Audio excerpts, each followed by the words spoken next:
Perhaps we need some outside universal threat to make us recognize this common bound.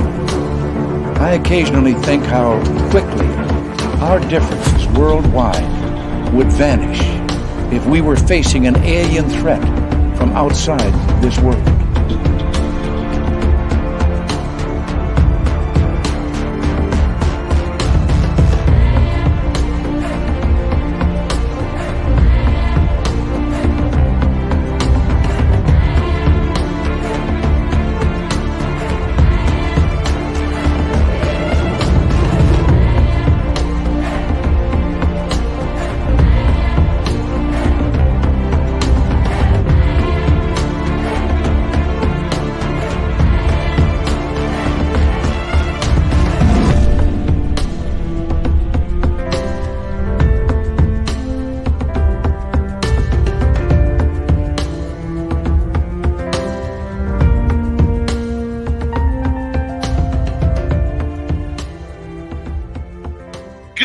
Welcome to Spaced Out Radio tonight. My name is Dave Scott.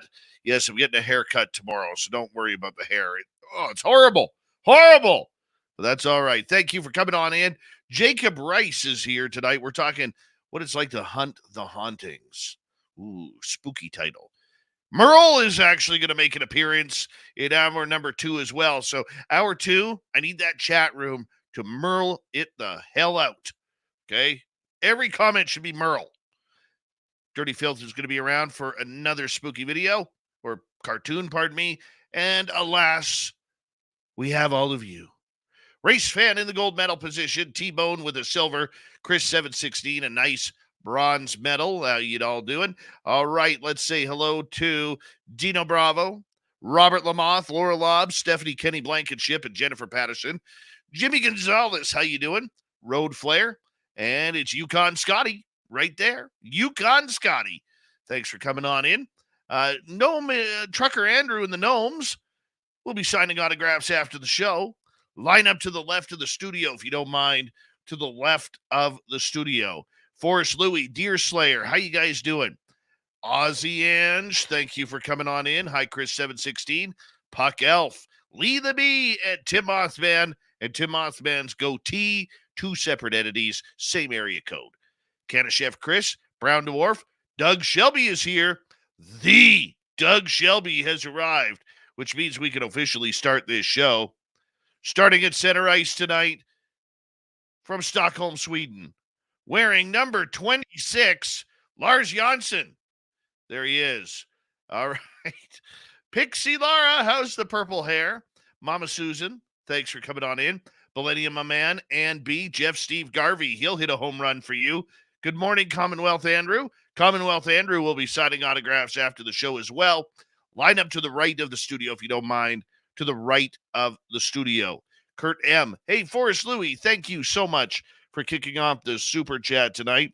The Super Chat is a wonderful way to support what we do on this show on a nightly basis. So thank you very, very much. And, Jake, thank you for that lovely Super Chat as well. Very much appreciate it. We'll throw it up on the screen when I get to it. Wild Berry, thank you for coming on in. Hi, Penny Van. Welsh Hammer, good to see you. As we continue on with roll call, there's Flat 6, just another guy named Harry. Eternity Eternal, Penny Van again, because I wanted to say it twice. Noble Patrick, thank you for joining us. Abbott Hoffman, how you doing? And that's right, Doug Shelby. The Doug Shelby, merling it up already. Destiny Rocks, how you doing? Robin M, thank you for coming on in. Phil the Stalker, Skip to Malou, Operation Shutdown, and Ozzy, how are you all? There is Ghostly Activities. That's Jake, by the way. Thank you. He can't wait to merle it up either. Beautiful. Dizzy Effin Reed, how you doing, buddy? Brum Tops, welcome to SOR Chat. And who do we have in the other room? We have Robin Martin and Susan Lawrence. Susan Lawrence. There we go. There's Kathy Evans. How you doing? Scrolling on down. And we have next, still scrolling, Digger Dog, W. David Page. How you doing? That's right, Penny Van. Get that angry Merle out right there. get the radio side going here. Hi, everybody on the podcast and radio side of Spaced Out Radio. We're getting into the paranormal tonight. Jacob Rice is here. We're going to have a Merl sighting as well in hour number 2, talking all sorts of ghost stories. There's Bill WD-40 officially lubing us up for tonight's show, because you always want to go into a show nice and smooth. You never want to be rigid, people. It's very uncomfortable with rigid radio. Very much uncomfortable. I don't know where that came from, but that's what I'm sticking to right now. All right, let's continue with our roll call as we are winding on down 30 seconds before showtime. Chrono Trigger, how you doing? Good to see you. And who else has stopped by? I think that's it. Remember, the super chat is open, and you can shop at our Spaced Out Radio store. We do not have ugly swag, people. No ugly swag. And I'm going to be adding more hoodies soon. We don't have enough hoodies. So let's get ready. Algaray on Twitch, how you doing? Are you ready? Get those horns up, everybody. It's time to rock.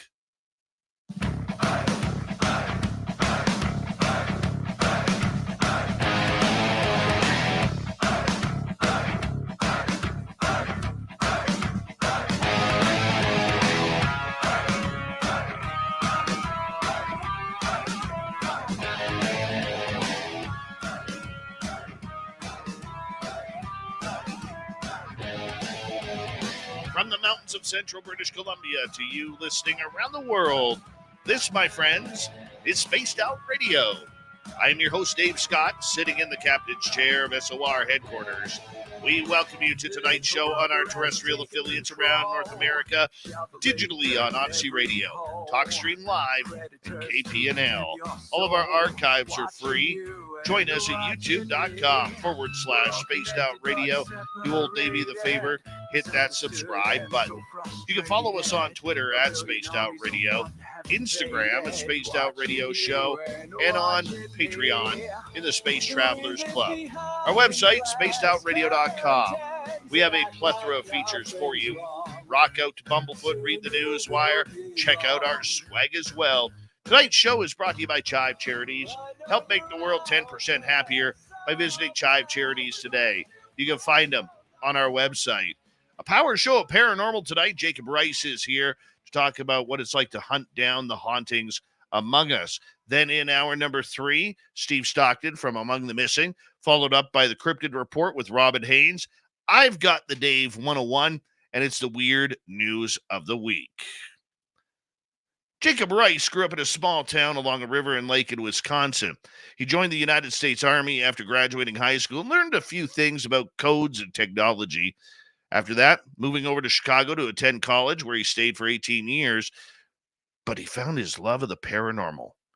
Since a young age, he's been interested in ghosts and ghostly encounters, and now he takes that technology brain that he has to try and geek up some tech to find out who, what, where, when, why, and how are ghosts among us. You can find him at ghostlyactivities.com. Jake is one of the premier West Coast ghost hunters, and we love him when he is here. Jacob Rice, thank you for coming on into Spaced Out Radio again, my friend. Always good to have you here. How you been? I'm good, Dave. Thank you for having me. I always look forward to being on the show. I know you do, and I love having you here, man, because, you know my feelings about the paranormal. Mhm. And you know that I have a great misunderstanding, I should say, with why a lot of people do it. But I think what you do, and not just because you work with my buddy Merl, but I think what you do is very innovative. I think that it's progressive. And I think that, as people learn a little bit more about you and the way you're trying to blend today's technology with trying to figure out one of life's major mysteries, I think it's a beautiful combination, my man. And thank you. you need to be congratulated for that. Well, thanks, Dave. I appreciate that. Yeah. No, that's the only compliment you're getting tonight. I figured. By the way, Jake, you have been studying the paranormal a long time, and you're somebody who's had experiences. You've had oddities happen. You're probably your own worst skeptic when it comes to everything. Why do you love this? Why do you love the chase and the hunt of ghosts? I think the biggest thing is when it comes to ghosts, I think it's one of the greatest mysteries. of our time. I mean, they've been with us, and ghost stories, ghostly phenomena, all that, ever since, we crawled out of the ocean, all those years ago. And just to be able to unlock a little bit of that secret, that's really what keeps me going. Okay, so what is that secret that you were looking for? Because so many people have just have how can I put it? Have do this for the fun. Like I can tell you right now, I'm not a ghost hunter, as you know. Okay. But the one thing I do love is I do call myself an enthusiast Mm, because I think that's a proper term for what I mhm. do. I'm not trying to solve the mysteries. I'm trying to have a fun experience where I could just say to myself, whoa, that just happened. And I think the majority of the paranormal, probably 95 to 98% of the paranormal or people involved in the paranormal or like that.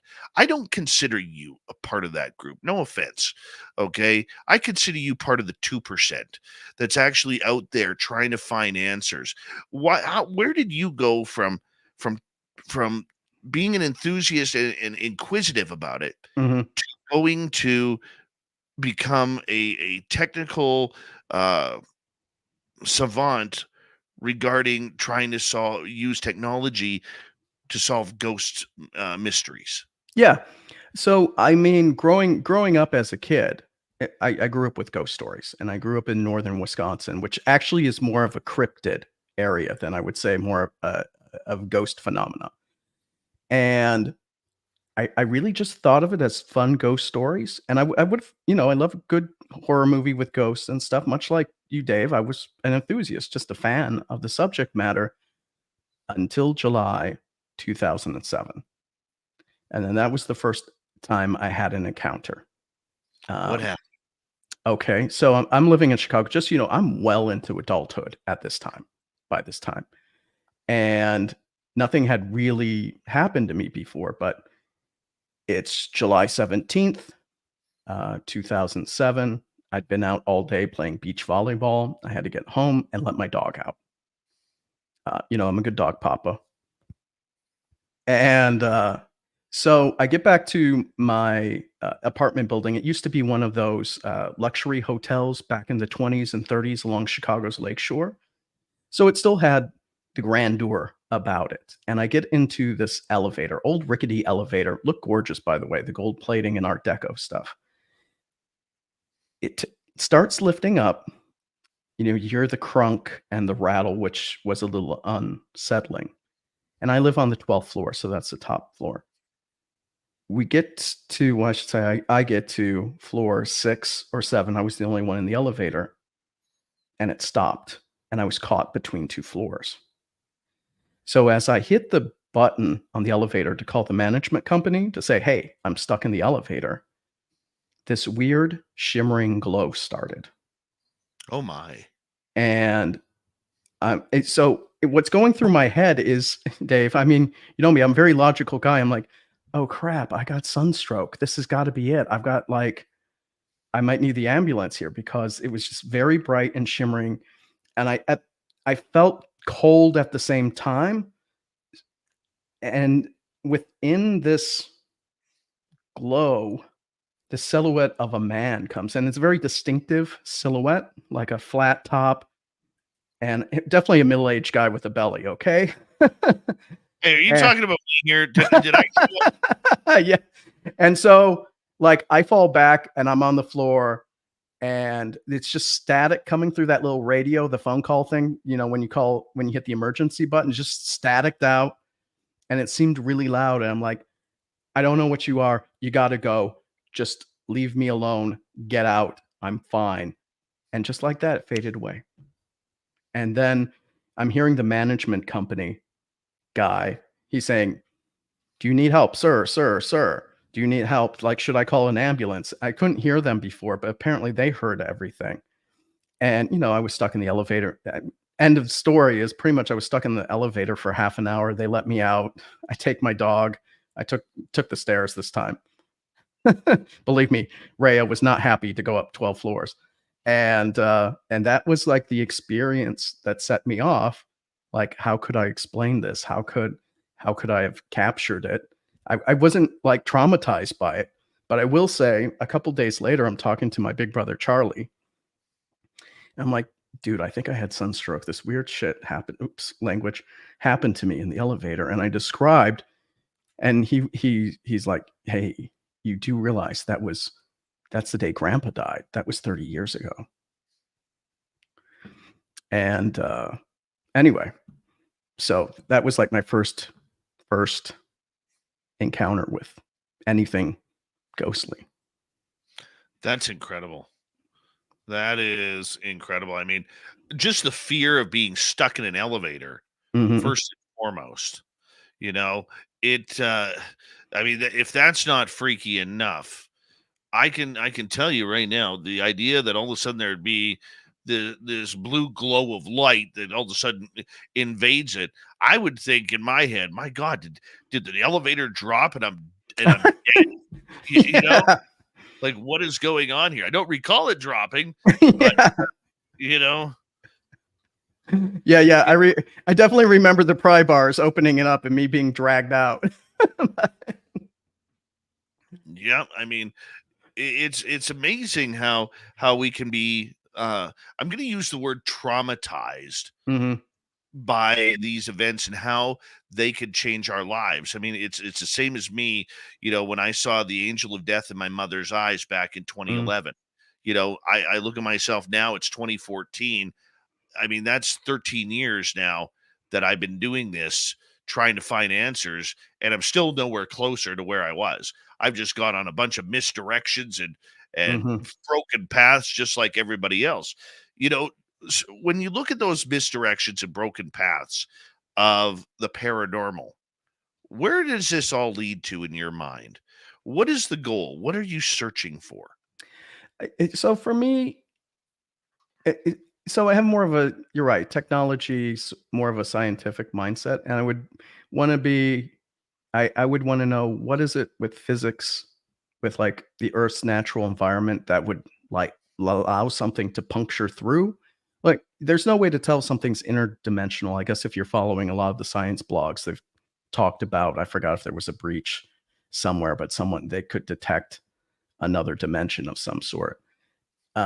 Is it really just a time anomaly that we're stepping into? Is it, they talk about with magnetic energy, it can bend upon itself, time and space bends, right? Is it that?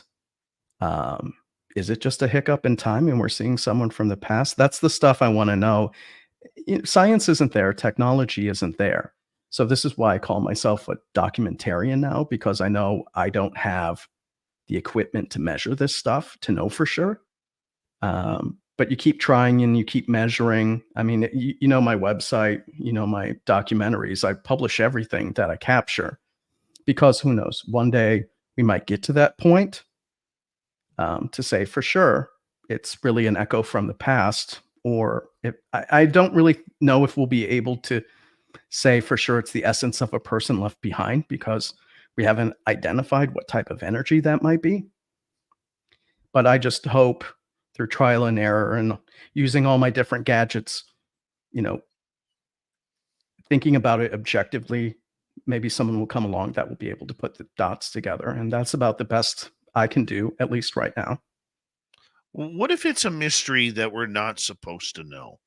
What if it's a mystery that is there for us to, be understanding of, but not to really focus on how to get there, what it's all about. I mean, shouldn't life include mysteries that are unknown? I mean, that's it makes, I would say, makes the magic of life, right? It's always a journey that gives you something, a goal, a purpose to search for. Um, I, I'm on the side that if the universe doesn't want you to know about it, the universe is going to make sure you don't know about it.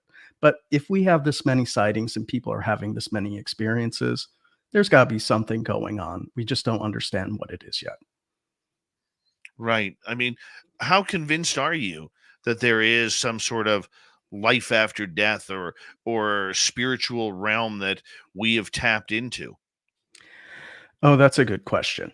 Um, so for me personally, I really don't know. Right now I'm on the side of, you get one go round and that's it. And there's nothing after it. Um, does it mean throughout my life with my activities, I might have left an imprint behind? Sure. But it may not be me, if that makes sense. For a guy who's looking into life after death, it's kind of ironic that believe that life is a one and done purpose. Yet here you are seeking evidence of talking to spirits, talking to Hmm. ghosts, talking to whatever they are, Hmm. disembodied voices, energy, whatever it is. At some point, do you not see the irony in this? Oh, yeah, totally. I know it's ironic. It's just, like I said, just because you're hearing a voice or something, is it just an imprint that's left? It could be a burp in time, right? The hiccup in time I'm talking about. Something's going on, and where we are, we're reaching back to say 1923, for example, and having a conversation with someone at that time. Um, there's no real way to confirm that yet. Okay. But haven't you seen enough to change your opinion on the idea that maybe, just maybe, there is more to this than, what we expect? I mean, you're right. I've had plenty of experiences. I've had more experiences in that doesn't necessarily mean part of you goes on after your physical life ends. Like I said, it could still just be an echo from the past or something. So you can see I'm always grabbing the gadgets and going out there and trying to find out. One of the problems is whenever you do a ghost hunt and you're doing all of this research, it's pretty incomplete. You always have to go back to the same places over and over and try to repeat it. But I got to tell you, when I go back to places, I never really have the same repeat experience. So there might be something else going on that you can look into.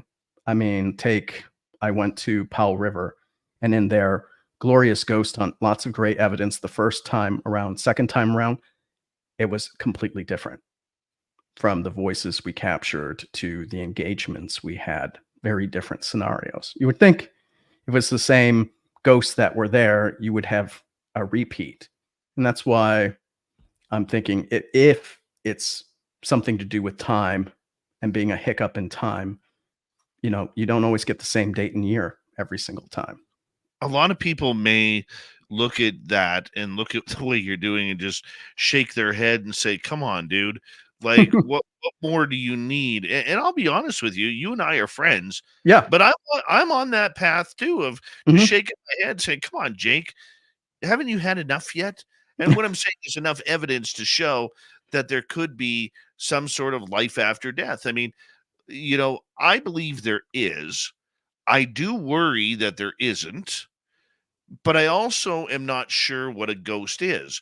If you'd Correct. have asked, if you'd have asked me 10, 12 years ago, what's a ghost? I'd tell you it's the spirit of a human that's died.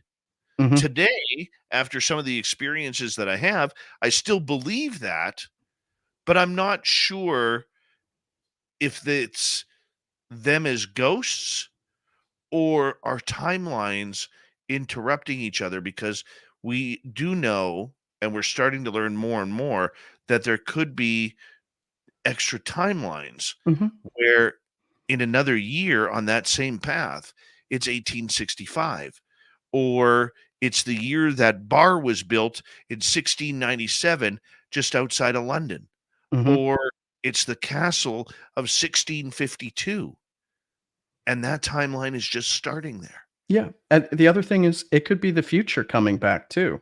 It could be, we have s- I mean, this is going to sound kind of comic booky, right? But we've got Earth Prime, got Earth 1, 2, 3, 4. Maybe it's now just in another one of those parallel Earths. Could be, Mhm. could be, but you would still need the spirits to be huddled somewhere.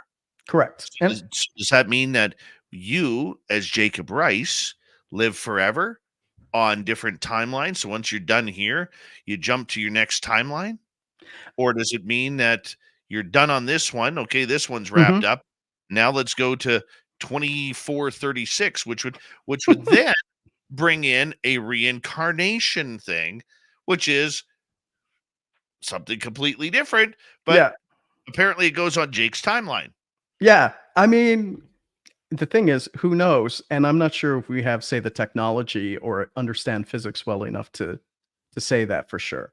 So, I mean, just because it's my personal belief, and I got to tell you, when I'm done, I want to be done. Okay. Oh, no, man. No. We're between Merle and myself, we're not letting that happen. We're going to Okay. make sure you come back and haunt us. Do you think, let me ask you an important question about this. Mhm. Do you think that the science of today is there to solve the mysteries that you want to solve? I don't think so. I think it's concerned with other things. I would say it has probably more of a commercial interest than what we're exploring. Dive into that for me. Well, so let's take physics. Physics, a lot of it deals with, say, renewable energy sources. I mean, don't get me wrong, that's very important, right? Because, you know, we as a species and with population, we're consuming more and more. We have to power that. We have to feed people. I think there's more practical concerns in our daily lives that science is going to try to solve versus something like this. Because at the end of the day, you may be a physicist. What can you do for someone that's dead? Right. You'd have to, you want to help the mom with kids, for example. You want to help, you know, transport people without, say, creating all this pollution and stuff like that. So I'm thinking that that's where you can have more of an immediate impact with science instead of the questions of the afterlife, because you're not going to bring anyone back. Not yet. Correct. Correct. No, and I'm not saying that to sound sarcastic. We Mhm. just can't right now. Yeah. But I mean, I think science is leaning that way. I think, with Neuralink that Mm. Elon Musk is working on, that might be a step towards a little bit of, I hate to use the word immortality, but, longevity, let's say, Yeah. because the way I look at it, we get ripped off here. We're not here. We're here for a blink of the eye in the life of the universe. Hmm. And I think that's a real ripoff. I really do. Yeah. Because I kind of like it. I kind of like this living thing. Yeah. It doesn't suck. I mean, at times it sucks. Yeah.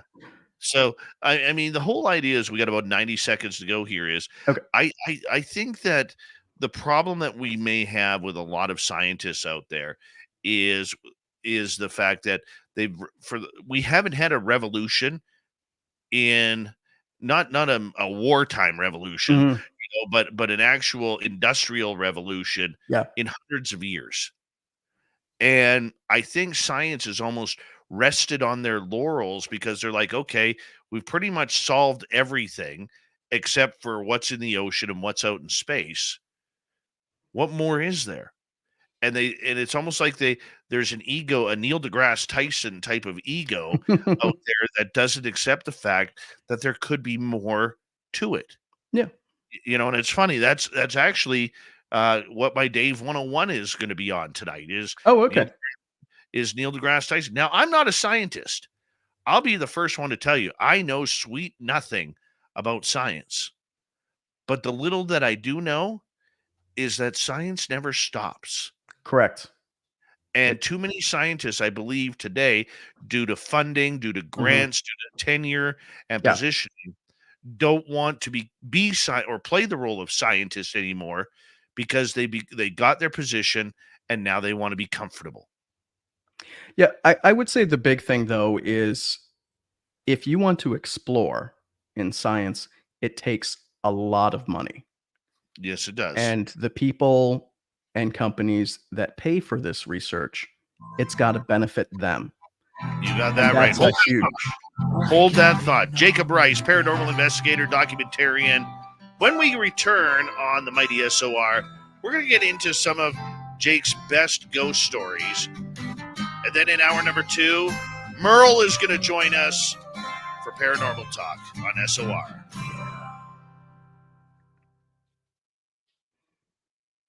We got a blob alert, everyone. We got a blob alert. How you doing, Dirty?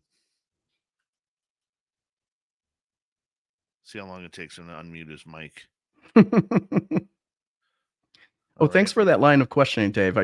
No one usually asks me about my personal beliefs on the matter. Well, no, you know what though? I think for you and I being as good of friends as we are, we've had a number of private conversations over the years. Very rarely do I get to. I don't want to use the word drill you on. Yeah, that's fine. On the paranormal, but I mean, I have to look for a different concept rather than the stuff I know. So I thought you answered great. You did fantastic. Well, thanks, Dave. Yeah. Hi, Dirty Filth. Hi, Dave. How's Blobber Jake. tonight? Hi, how you doing? You make amazing art, by the way. Oh, thanks. I appreciate that. Do you sell any of that stuff? I do. I've got a calendar and a book. Oh, yeah? Can you drop it in the private chat? I'll order from you. Do you have I'm assuming you got an online store, right? Oh, yeah. Okay. Plus, for $100, he will do personal ones. Oh, wow. I'll send you a picture of my dog, Mikey. Alrighty. Hi, Blob. Blob. Oh, by the way, when Merl came down here and we did the last ghost hunt, he brought me the maple syrup Coke from Quebec. I mean, it's got Quebec on it. I don't know if they bottled it there. Yeah. It's yummy. I've never had one. I think they're new. I still have your RC Cola in my cupboard. You do. What happened to the moon pies? Did you get through the moon pies? Oh, shit. I forgot about those. Don't microwave them more than 20 seconds, man. Oh, God. The best part about it is it lasts forever. So, yeah, true. Talk about science. Yeah, right. Yeah. You know what's funny is my son now, every time we go to the gas station, he gets excited for Twinkies, all because I let him watch Zombieland. Woody Harrelson looking for Twinkies. You know, we fry the Twinkie always to Sunday down here. Oh my God. You can get bourbon infused fried Twinkies. You can get bacon wrapped, chocolate dipped fried Twinkies. Oh, I think I heard some Southern accent when you did that. I'm not Southern. I just go Southern when I talk about that stuff. I'm a Northern boy. Mm-hmm. As I tell all my coworkers, like when I do that, I'm like, I might be Northern, but I'm real Southern. And I'm not sliding to South. I think you have amazing culture and food, especially. You know what? There's two things that I want to experience before I die. Right. And number one, I want to go to Louisiana and have one of them big crawfish dinners, where they have like corn and potatoes and everything thrown in. I don't know what that's called. I'm too Canadian to. Oh, I think are you talking the gumbo thing? Or are you talking? Yeah. Gumbo's delicious. There's jambalaya too. Don't forget jambalaya too. But I want to have one of those feasts, where literally they just dump it on your table. Yeah, a boil. I think they call it a boil or crawdad, or I forgot what they call it. Crab in there, and shrimp and all that good stuff. I want to do one of those. I really do. And then I want to go down to Texas and have some real Tex-Mex. Oh yeah, the Mexican food that style is really new. I mean, New Mexico is really good too. If you like, New Mexico has a little bit difference in seasonings and stuff. San Antonio is from what I hear, is supposed to be like the best for it.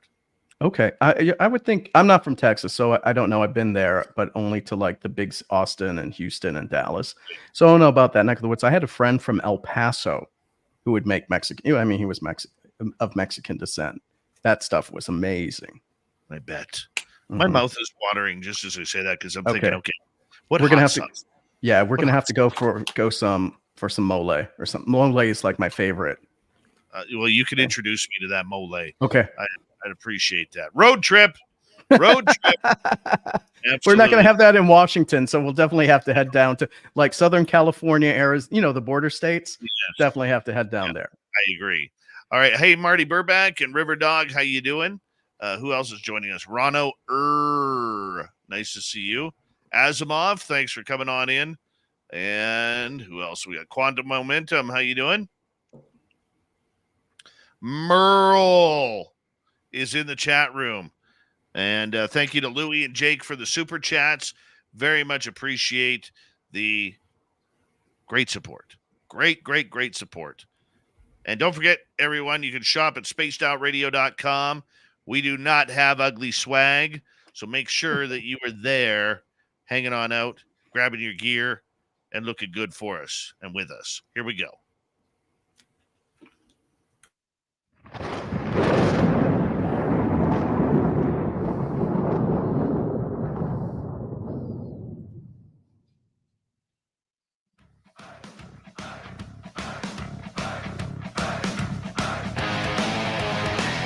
Second half hour of Spaced Out Radio is now underway.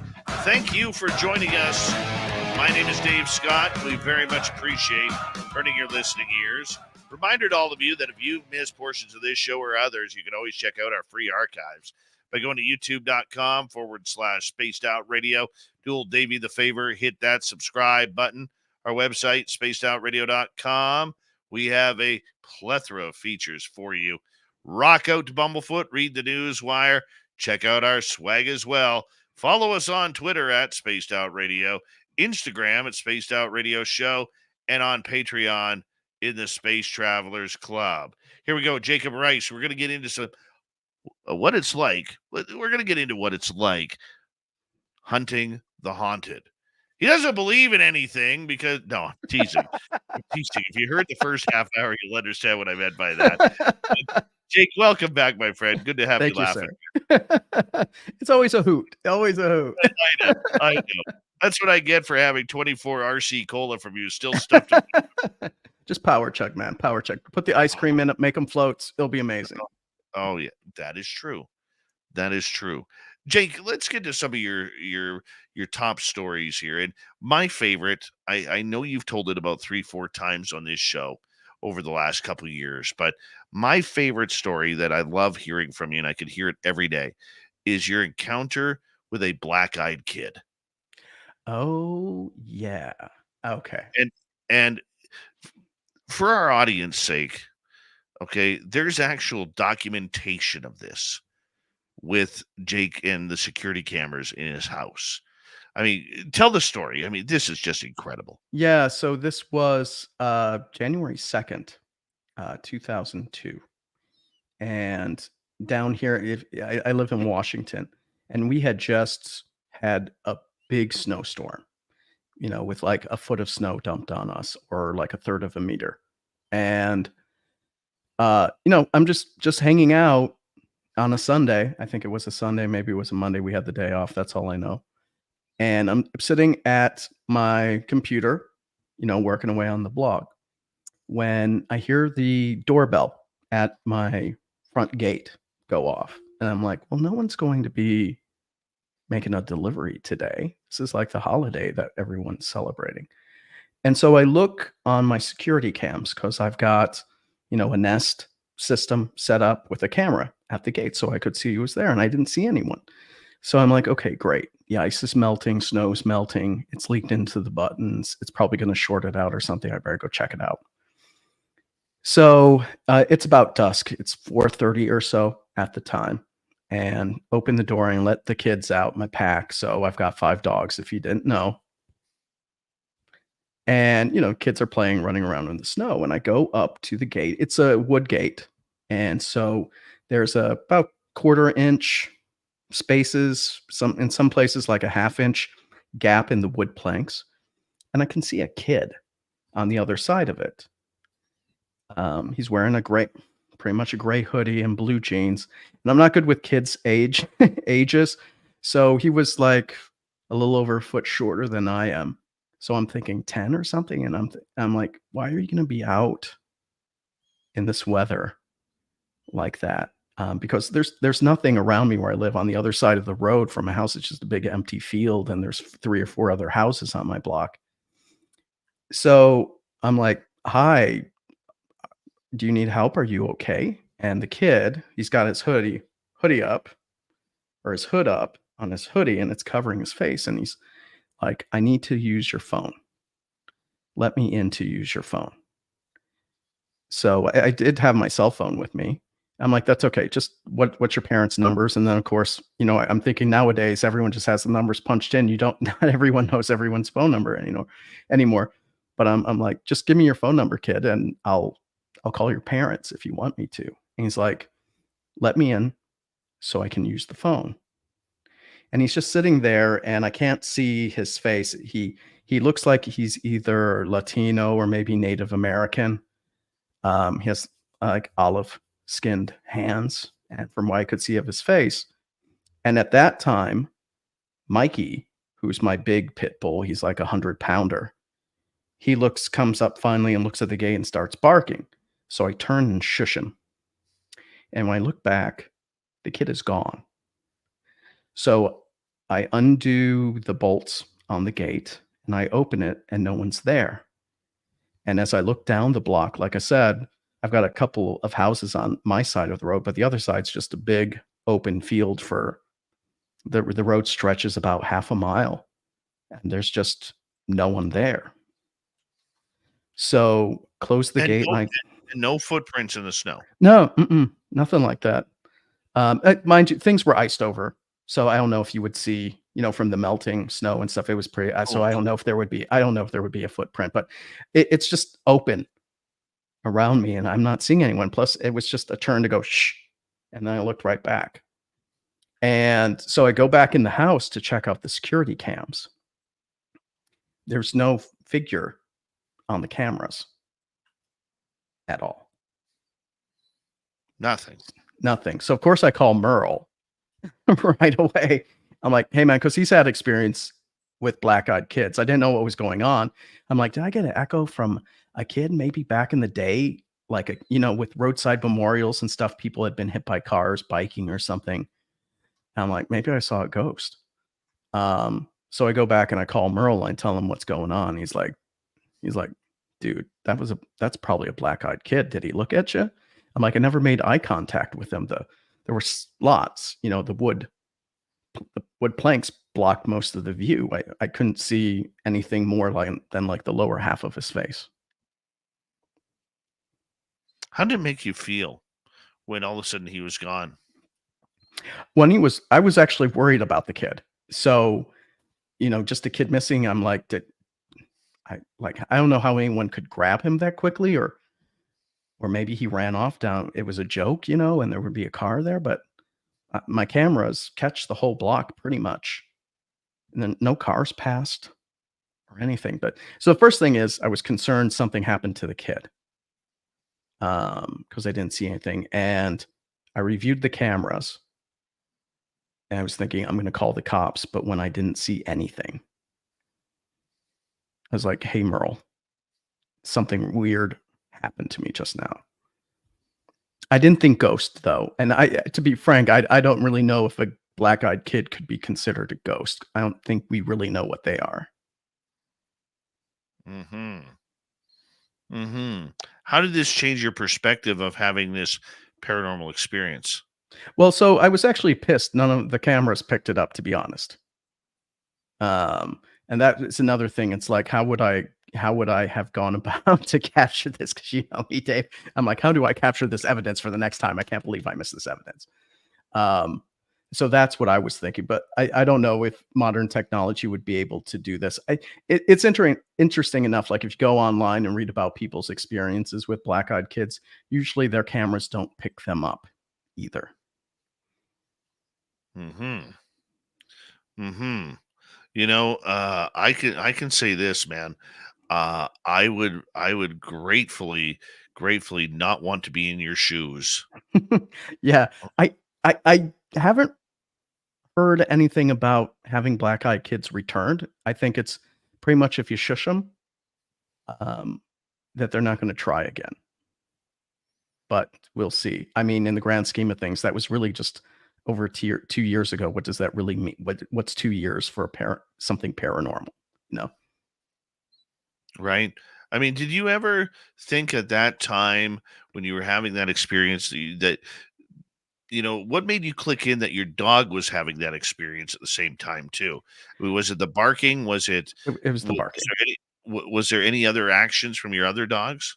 Well, so the other kids, they were puppies at the time, so they're rolling around in the snow, no cares in the world. But Mikey saw me at the gate, and he trotted over to see what's going on. And as soon as he saw the kid, he started barking. Mikey is not a barker. If it were one of my other dogs, like for sure Roxy and for sure Ollie, they would have gone ballistic. Mikey, he only barks when he needs to bark. Mm-hmm. Mm-hmm. I agree, man. I agree. I mean, that just creeps me out. Let's move on here. Mhm. When we ask for paranormal stories or you go on other podcasts, I always say, Mhm. Jake, tell me the creepiest story you've ever had.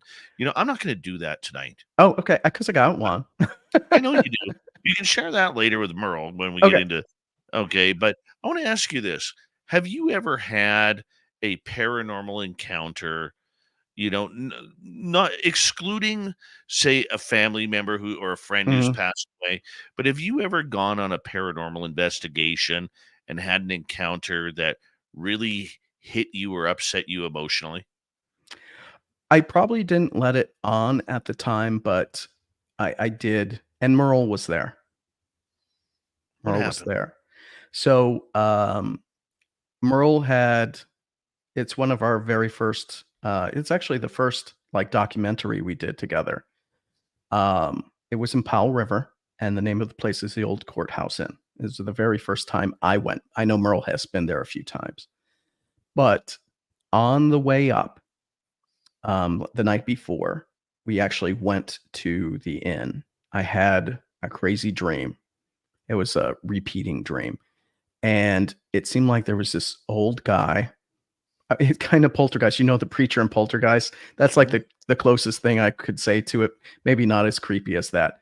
But I had this dream that this guy was following me, and then he captured me and like grabbed me by my head and pulled my head back and just yelled in my face, though I didn't really hear anything. So I didn't sleep much that night. But the first night of the investigation, um, we are in room 6 of the inn, and Merle wanted to put me into the Estes method. And Merle knows this. We can talk about it when it comes on. And I don't know if it told you, I absolutely hate the Estes method. Hate it. It's not one of the experiments I want to do. But here I am sitting in a chair in room 6 doing the Estes method. And at about halfway through my session, I felt this intense cold on my left side. That was the side. There was a hall doorway to the bathroom there. And you're blind and you can't hear anything with the Estes method. You've got a blindfold on and you've got big headphones like this, noise canceling ones going through a spirit box. That shh thing that scans the radio frequency, so you can't hear anything.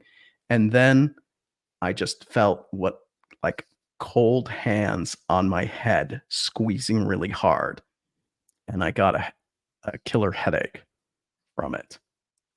And in the video, you can see under infrared, you could see this light anomaly form to my side when it happens. So that one, I was just like, there might be more to this. Is just, this is the only time I've had such an intense encounter. And it was documented. Yay. But that one, other than family members, because I've had an instance where I believe my grandma came back, or at least when she died, you might have heard about a crisis apparition. I had that type of experience a few years after the elevator and my grandpa, or what I believe is my grandpa. But that one kind of messed me up for the day. But I've never told Merle. So, hey, you're the first one to hear that. Yes, I do encounters, and sometimes they freak me out. Do you ever sit back and just get emotional over it, maybe shed a tear over what maybe you've heard a ghost or a spirit say on a voice box or EVP or something along those lines? I'm not like when I'm investigating. When I'm in investigation mode, it's pretty Right. clinical for me. So I'm pretty cut off because I'm thinking more about capturing the evidence and how it should be presented. If anyone really wants to review it or try to debunk it. When I've had that, it's always been like a family member, like with my grandmother. After that encounter. Right. I think the only time that for me it was, it was when my nephew passed away. Mm. That one hit me. And in many, many ways, you know, um I knew, like, probably the last time, and I've never even mentioned this on the air. I had a situation when I was going down right before my mother passed away. Mhm. I was driving down the highway in the Fraser Canyon, heading towards where my parents live, just outside of Vancouver. And sorry, I get a little choked up with this one. And I started thinking of my mom. What's life going to be like without my mom? And all of a sudden, I felt the presence of my nephew who passed away in 2018. And I kind of just said to him, I said, "Hey, dude, you got to do me a favor. You got to take care of grandma now, you know." And my nephew had this real confident chip on his shoulder when he was alive, and he kind of has that in the afterlife, where he said to me, he's like, "I don't know what you're concerned about." He goes, "I got this, uncle. I Hmm. got this." He goes, "Don't worry about it. It's my turn." Like, very confidently. And I started bawling my eyes out, because that's when I knew that everything was going to be okay. And then the day before my mom passed, my two sisters and I, we were standing around my mom. She's in her wheelchair, and she's just staring in front of her, and she's talking. And my sister, whose son it was, says, "Mom, who are you talking to?" And Mom goes, "Bryce." And my sister's like, "Where is he? Where is he?" Right? And my mom points literally right in front of him. And I had told my sister what happened on the drive up, and and she starts crying, and I just kind of looked at my sister, because she looked at me just stargazed. And I said, "I told you he was here." And then it was funny, because this is the beautiful part. My sister never got to say goodbye to my nephew, because he passed away of fentanyl. Mhm. And when he passed, she never got to say goodbye. And yet it was my sister, knowing that my nephew was there to welcome mom to the other side, or to help take her to the other side. It was my sister who was holding my mom's hand when she took her final breath. Mhm. It was just like it was meant to be, man. And so that one kind of hits me. It's kind of a cool story. Yeah, but I'm sorry, Dave. I'm sorry about what happened to him. Oh, yeah, I know. But what do? You gotta Mm. move on, Yeah. you know? And I think it's that comfort. Like, I know you're very skeptical of life after death, and I'm very open to it.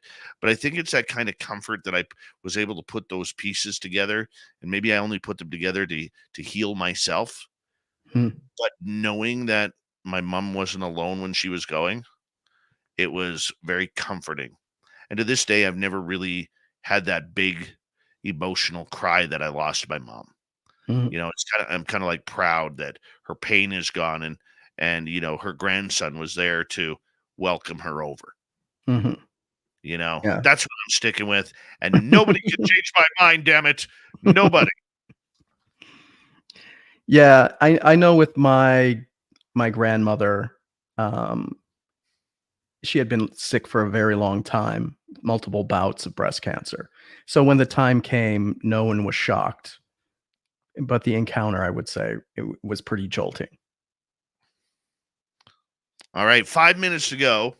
What is your funniest paranormal story? Oh, geez.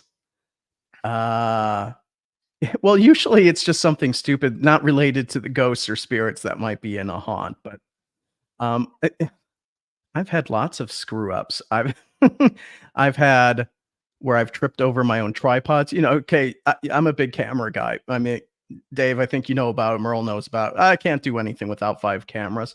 You don't know how many times I've tripped over the tripod. It's stupid stuff like that. Or I'm racing down the hallway and I do a face plant, something like that, because the gadget goes off. But I can't say, a ghost has done anything to like embarrass me or to trip me up or anything like that. It's been completely stupid human tricks is all I can really say. Oh yeah. Yeah. I mean, I don't see you as being that guy. I see you as being Mr. Thorough. Oh yeah, no, I mean, I was not given grace. Okay, I mean, I played ice hockey, but like I was craptastic at stopping. Usually, I just hit the boards and fall down because I couldn't stop myself. There's no grace or agility with this human being right here. Don't like I'm not going to be able to crochet or knit or like I don't have that dexterity.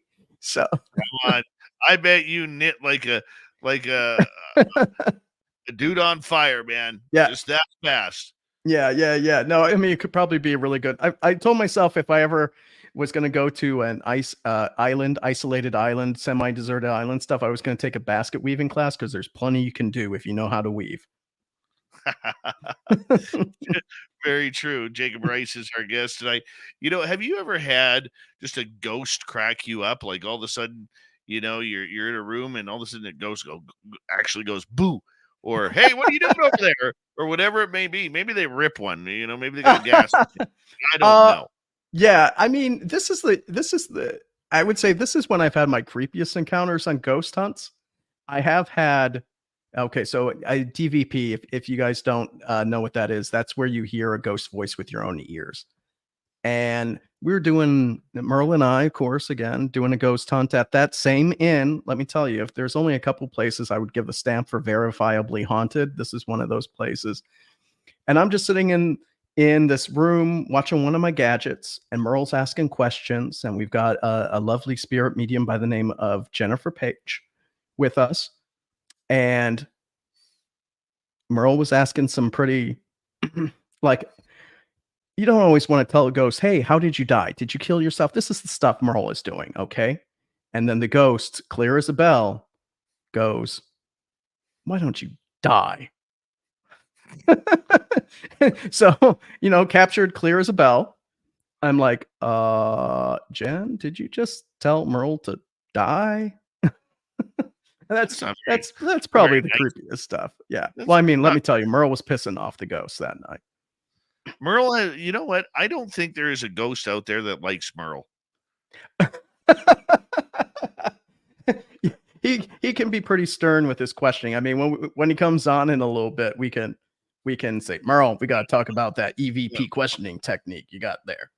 Yeah, like when I've been out with Merle, nothing will happen to anybody. But here's Merle literally getting beat up by the dead soul of Andre the Giant, getting kidney punched and kicked and slapped on the side of the head. I'm just waiting for Merle one day to go up a wall like somebody's grabbing him by the throat and lifting him up. I'm just waiting for that to happen. True. Well, I mean, he's got. We could talk about because we did one of the haunts where he did have a scary paranormal encounter, and we could talk about that because that's another place I would say was verifiably haunted as well. What do you consider verifiably haunted? I got a lot of objective evidence from EVPs to things walking down the hallway where you hear the footsteps and the gadgets blink and trace it. Mm-hmm. That type of stuff. No kidding. Yeah. One of them is kind of out in your neck of the woods. What did it happen in Barkerville? Merritt. Oh, in Merritt, yeah. Merle has never invited me to Merritt. It's kind of a sensitive topic for me, I mean, we're friends, but we're not ghost hunting buddies like you are. We may be best friends, but I know my place. I know when I'm not wanted. Jake, I'm going to get you to hold on right there because when we return, we're going to get into some of the documentaries and locations that both Jacob Rice and our main man Merle from the Paranormal Road Trippers have been working on over the last 12 to 18 months.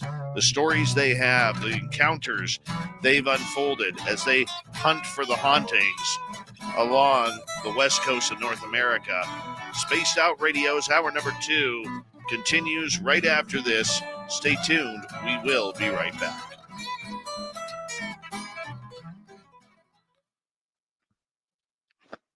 Yeah, man. Period God is all excited about Merl coming on. Yep. I mean, I'm a bust compared to Merl, let me tell you. Merl is he's Merlicious. He is Merlicious. Mm-hmm. Merl daddy. Mm-hmm. Absolutely. And you can get your Merl swag at spacedoutradio.com. There's a couple of t-shirts there. Dirty Filth, we're going to turn this bad boy over to you. Hi, Sandra. Hi, Sandra. Hi, Sandra. Always 3 times. Jake, Merlin, you and Dirty are hanging on out. We got about 5 minutes, bud. Okay. Dave's got to go feed the dog man in the backyard. Yeah, I'm going to go grab a little something extra to drink here. I'll be right back. I put a little whiskey in there for me. Oh, I will, because I got some Maker's Mark going with that, what do you call it? That maple flavored Coke. It's doing a good job, I got to tell you. Be right back. Okay. Logos. I don't know if I'm saying that right. Everybody's skeptical of me. I'm skeptical of me. Sometimes, to be honest, I get to the table, I have no idea what I'm going to draw, and then it just all of a sudden comes out of nowhere. Actually, the other day I found out that one of the ladies at the place I go for chicken wings, she's a really big Crypted fan, and she likes Mothman. Mothman and Nightcrawler are her favorite. 1 second here. I got a color in the UFO.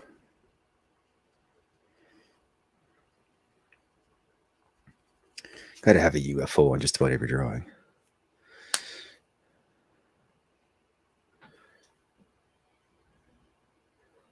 Thanks, Logos. Again, I'm sorry if I didn't say that right. It sounds orcish. That's the fantasy side of me coming out. Logos, Logos. I don't know. Clinical word. Thanks, Bob. Hey, look at that, Bob. Look at those hands. If I die before you, Bob, I'll have them sever my hands and nail them to you. Is that the Mothman delivering pizza? Yes. I decided I was going to do some Valentine's kind of things. I figured Mothman probably likes pizza and ice cream. Yeah, who doesn't? Can't go wrong with pizza. All right. He hangs out in Chicago a lot, apparently, so he might as well be crushing the many deep dish pizzas as he can. Yeah, so I mean, I lived in Chicago 18 years, and I have heard of the Chicago Mothman. Like since I lived there, hadn't seen him, no reports and stuff, but I have read the stories about him flying around the skyscrapers. Or it flying around the skyscrapers. Who knows? I think it'd be creepy to see something like that. But I think Mothman's probably my favorite cryptid out of them all. Yeah, he's definitely in my top 3. I'm a big fan of. I like aquatic monsters, so I did a big report on Ogopogo. Big fan of him. Are you Canadian? I don't know. Yeah, I live in Edmonton. Okay, yeah, and I really love Dogmen. That Dogman's pretty cool. I still think the only way we're ever going to get proof of these kind of things, someone sauntering around the forest with like a live feed of some sort, and they just get shredded by a Dogman. Yeah. Like, sorry, somebody's got to take that bullet for science. That's right. Yep, that's right. Look, we just need to scrape the wounds for the DNA. Yeah, or what's left of them. Yeah. So that's the one thing I've been moving more into cryptozoology, because with the critters, it's a bit more objective, because ghosts, a lot of it's subjective. But with cryptids, you get some more physical evidence there. It's like I think it's Carter Bouchard. He's got a really good picture someone gave him of the backside of a Sasquatch hand walking by a camera. It's just the last couple fingers. It's pretty interesting. Okay, I'm seeing if I can find it. Yeah, you're gonna make me put on my glasses here. One moment. There was He shared on the show. I can't remember which episode it was, but if you go back and look at the Carter Bouchard episode, it's on there. Okay. He's actually a pretty cool guy. Yeah, Bouchard, Bouchard. Is that how you spell his last name? Buschard. Oh. DT. Oh boy. Okay, it's different. It's different. Okay, I was doing like your classic French. Oh, I found it. Yeah, it's like a German name. Yeah. He was on Bigfoot Odyssey. That's what's showing up on YouTube. Hey, boys. How you Hi, doing? Dave. Howdy. I see Blob has left the building. Yeah, I had to kick her off. I couldn't feel my legs. I didn't know. Okay, gentlemen, have a good night. Dirty Filth, thank you for coming in. Take care. All right. There goes Dirty Filth, everybody. And look who it is. Get ready to Merl it up, people. The man, the myth, the Merl legend. It's Merl. There he is. You have all of your death photos up. That's amazing. I do. I have Jake. I have 10 of them. 10? I have a problem. Okay, so I've been trying to convince him to record all the crazy stuff that happens in his apartment and call it My Possessed Possessions. Here's my new one. All right, guys. I'm gonna get you guys to silent up as we're gonna get going here. Hi, T-Bone. How you doing? Oh, filth. There he is. There's You're Melissa. listening to Spaced Out Radio with Dave Scott. Follow Dave on Twitter at Spaced Out Radio and on Facebook, Spaced Out Radio Show. Hour number 2 of Spaced Out Radio is now underway. Good to have you with us. My name is Dave Scott. Thank you so much for joining us wherever you are on this beautiful planet we call Earth. Hello to everyone listening in on our terrestrial affiliates around North America, digitally on Odyssey Radio, TalkStream Live, and KPNL. All of our archives are free. Join us at youtube.com/Spaced Out Radio. Do me the favor, hit that subscribe button. The Desert Clam has set the password for tonight in the SOR Space Travelers Club. Delectus. Delectus is your password. Use it wisely, Space Travelers, as the Clam sets the password each and every night right here on Spaced Out Radio. Our website, spacedoutradio.com. We have a plethora of features for you. Rock out to Bumblefoot, read the news wire, check out our swag as well. Follow us on Twitter at Spaced Out Radio, Instagram at Spaced Out Radio Show, and on Patreon in the SOR Space Travelers Club. We continue on with talking paranormal tonight. Hauntings is what we are talking. And our good friend Jacob Rice is here, along with the legend Merl. Merl has returned. Yeah, it's nice to have you both. Jake, Merl, welcome back. Thank you for having us. Thanks, Jay or Dave. I'm Jake. This isn't my night, man. What you gotta lay off the pipe, man. I know, right? Yeah. I got to ask you guys, okay, you guys have started quietly, but very successfully loading up and building a nice little documentary series, pardon me, so I learned to speak here, on just hauntings along the West Coast. You've focused on British Columbia and Washington State, both where you guys are located. Jake, how did this get going? Geez. Well, I mean, you can really thank Merl for it. Like starting it off and it being organized. Like I'd been filming my ghost hunts for a long time, but just, the snippets, like let's show where the shadow figure was or something. I hadn't really strung it together to be like a documentary, just snippets for my ghost hunt reports. And working with Merl, especially when we went up to Old Courthouse Inn in Powell River, that's where it all came together. And like we put together our first documentary and actually tried to make it like a documentary. So you could thank Merl for that part of it. I was just the guy with the cameras and some video editing software. Merl, what's it like working with Jake on these projects? Somebody who is very stoic, very skeptical, but very open to the evidence that comes at hand. Jake needs to get the shot. He needs to get the evidence. Don't go away from his story like our not a storyboard, but like we have goals we try to achieve. Melissa Becker does our history. She's like the Mhm. backbone of the history. So we have benchmarks we try to achieve. We want to talk to John, who was said to die in building A.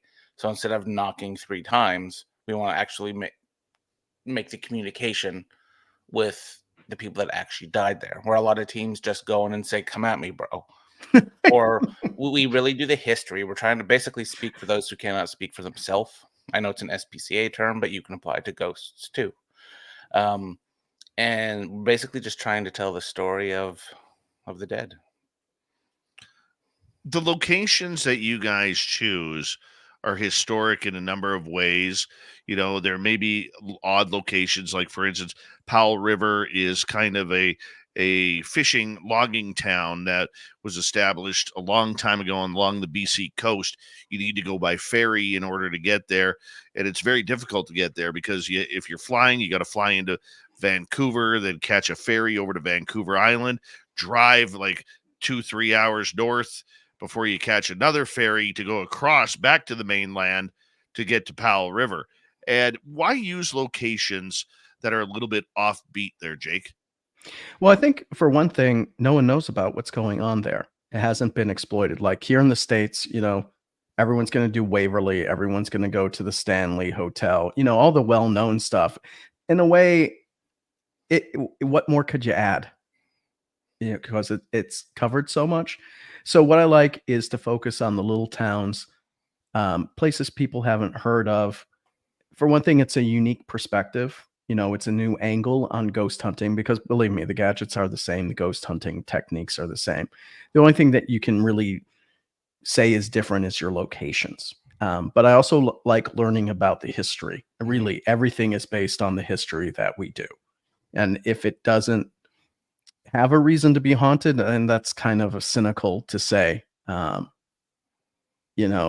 like we wouldn't be so interested in spending our time going to these isolated places to do an investigation, But I think it's important to tell the history of these small towns because let's be real, like we have an upcoming ghost hunt in Oregon, dying old West town. If you don't get the stories coming out of there, it's all going to vanish.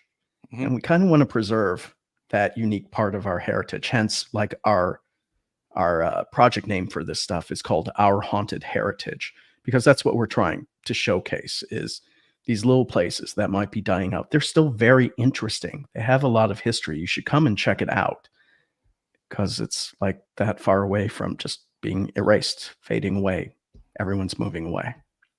And Sorry. sorry to interrupt you, Merle, but the one thing I love about that answer is like I even look at my own community, which is being filled right now with people leaving the lower mainland for small town living. They're probably born and raised in the Vancouver area before it exploded in population. And now they're looking to get out to find that small town rural living again. And those people, they don't care about the history. They don't care about learning the legends, the lore, the town secrets of ghosts or alien abduction or cryptids walking around. They're just there to do their thing. They know they've moved from the big city, which they can't stand, and they're just there for peace and quiet. It isn't about exploring a new town and what makes that town what it is. And you're right. A lot of these towns, because of that, are losing their history and their heritage that goes well beyond who lives there now.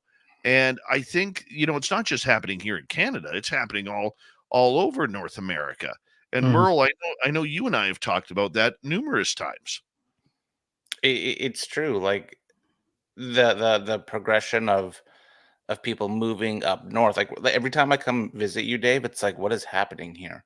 Like there's like developments and things like that. Whereas like 5, 6, 7 years ago, it was still a small, quaint town. It is still small comparably, but a lot of the history is being erased because people just don't care. They just want a nice piece of land and they don't care what happened there. And that like blows my mind. Like I can't grasp that because I'd rather keep the history alive. And like when we do our documentaries, one thing I really appreciate, I was thinking about this randomly today, is when like Jake and I do our thing, we're extremely disciplined. I would say that. We'll go off the rails sometimes during the investigation if something's happening, but a lot of times we have everything written down before we even a week before we arrive of how we want to historically investigate to tell the story of the location, because we're not the stars, the ghosts aren't the stars, our gadgets aren't the stars. It's the building, it's the property, it's the who lived there in the 1900s. That's we like to make the location like a cast member. yeah. And I think that's great. What you guys are doing. How do you go about choosing the location? How do you go about finding that next potential haunting that hasn't been told, Jake? Well, that's really interesting because we talked about the three of us. We got Merl, me, and Melissa, and the ideas for the locations have come from each one of us. So Merl, of course, he knows everything about the Canadian towns, and he's researched it. We know he's really into. I always screw this up. The Caribou Gold Trail, Caribou Gold Rush Trail. Gold Rush Trail. He's researched the history there. He knows all the towns in and out. So that's just a plethora of stuff. For me, to be honest, we've made like 12 of these documentaries now. I think I only recommended 2 or 3 of them. And that was just because I'm like, oh, geez, I wonder if that's haunted. So like I'm the lackluster one when it comes to historic research, right? But I did pick the lighthouse at Cape Disappointment because that one had a really good story from it. And Melissa, dove into the research on that one to verify, it was worthwhile in doing. But, for the past couple of our documentaries, it's been Melissa Becker, who's a native Washingtonian. I'm an import, so I don't know the area as well, but she did the research.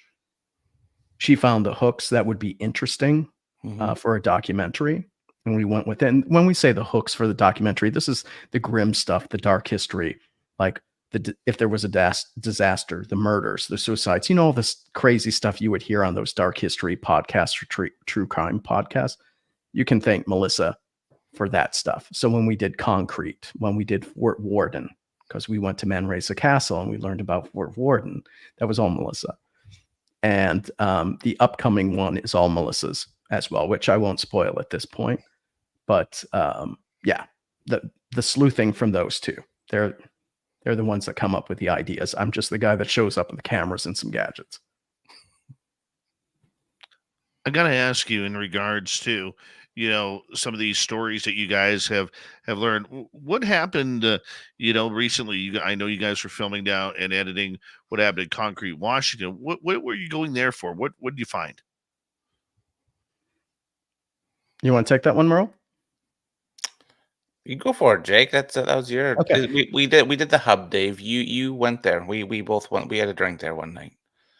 A number of nights we've had a drink there. We need to hear those tales. Yeah.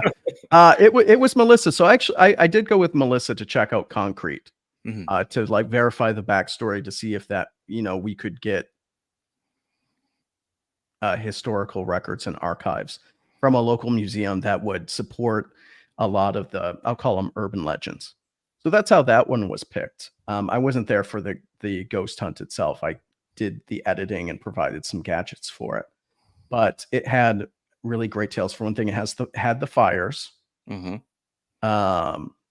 had, it had a lot of eyewitness reports about the activity, which we did capture some of that as well, which was kind of nice. But Melissa definitely did when it came to the murders and deaths there. She was the one that anchored it in her research to make it worthwhile. Plus, gorgeous town, great setting. Everyone was lovely. Had the run of the hub for that night. The hub is a pub, where I believe it's been there since the inception of the town. The actual bar of it, I believe, was built just for the inside of that bar out of maybe It got moved down from another club called the Olympic Club or Olympia Club, something like that. Yeah. Yeah. But it wasn't in that other bar for very long before it got moved into the hub. But there are a number of ghosts in there. Mhm. And I recall my own experiences there sharing my meal with a ghost at the end of the bar. Really? Yeah. Is this Oh, where yeah, is this where the light went off? And Jake, don't hate me. I know you hate Okay. K2 meters. Okay. I mean, it's not my favorite.